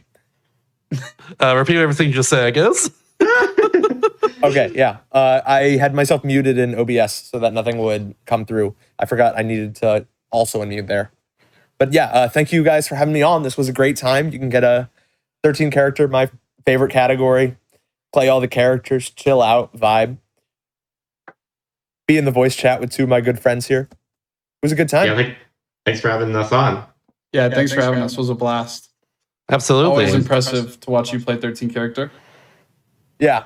A lot of the times when I stream 13 character, it just ends up being Mary for like an hour, and then maybe you get a run in there. Yeah, that character looked ridiculous, honestly. more than all the other ones, just because of the whole mechanic of it. Mary grows on you. Used to be my least favorite character, but I think I got some Stockholm syndrome going. Like I get that. I get that. Any final shoutouts right here before we go on the next show? We have a new event circuit racing league thing got started recently. Right now we're running a big cadence tournament, but recently and probably in the future we had a tournament that featured all the characters that Ravio just played. If you want to go to ndcore.org, check us out. It's organized primarily by queer people. We're really proud of that. Yeah, check us out if you sound interested. If it sounds interesting, got a great little community going. That's all I have to say. Do you got anything, Ravio? Juice? No, I'm all good. don't Thank you think guys so. for the stream, and I'll be signing off. Yeah, definitely check out Core. Second that. Absolutely. Well, I guess in that case, we'll be ending off, do all the things tonight. So thank you all for watching. Quick personal thing as well, real quickly, is that it's actually my birthday in 2 days, and I'll be doing a birthday stream on August 4th. So if you want to follow me as well, too, twitch.tv/mr_Shasta. But yeah, other than that, after this is Parallel Universe, show all about like ROM hacks and fan games and stuff. And this show has tonight's a bunch of I Want to Be the Guy fan games. So stick around for that. It's going to be very awesome. And we'll see. I'll personally see y'all later.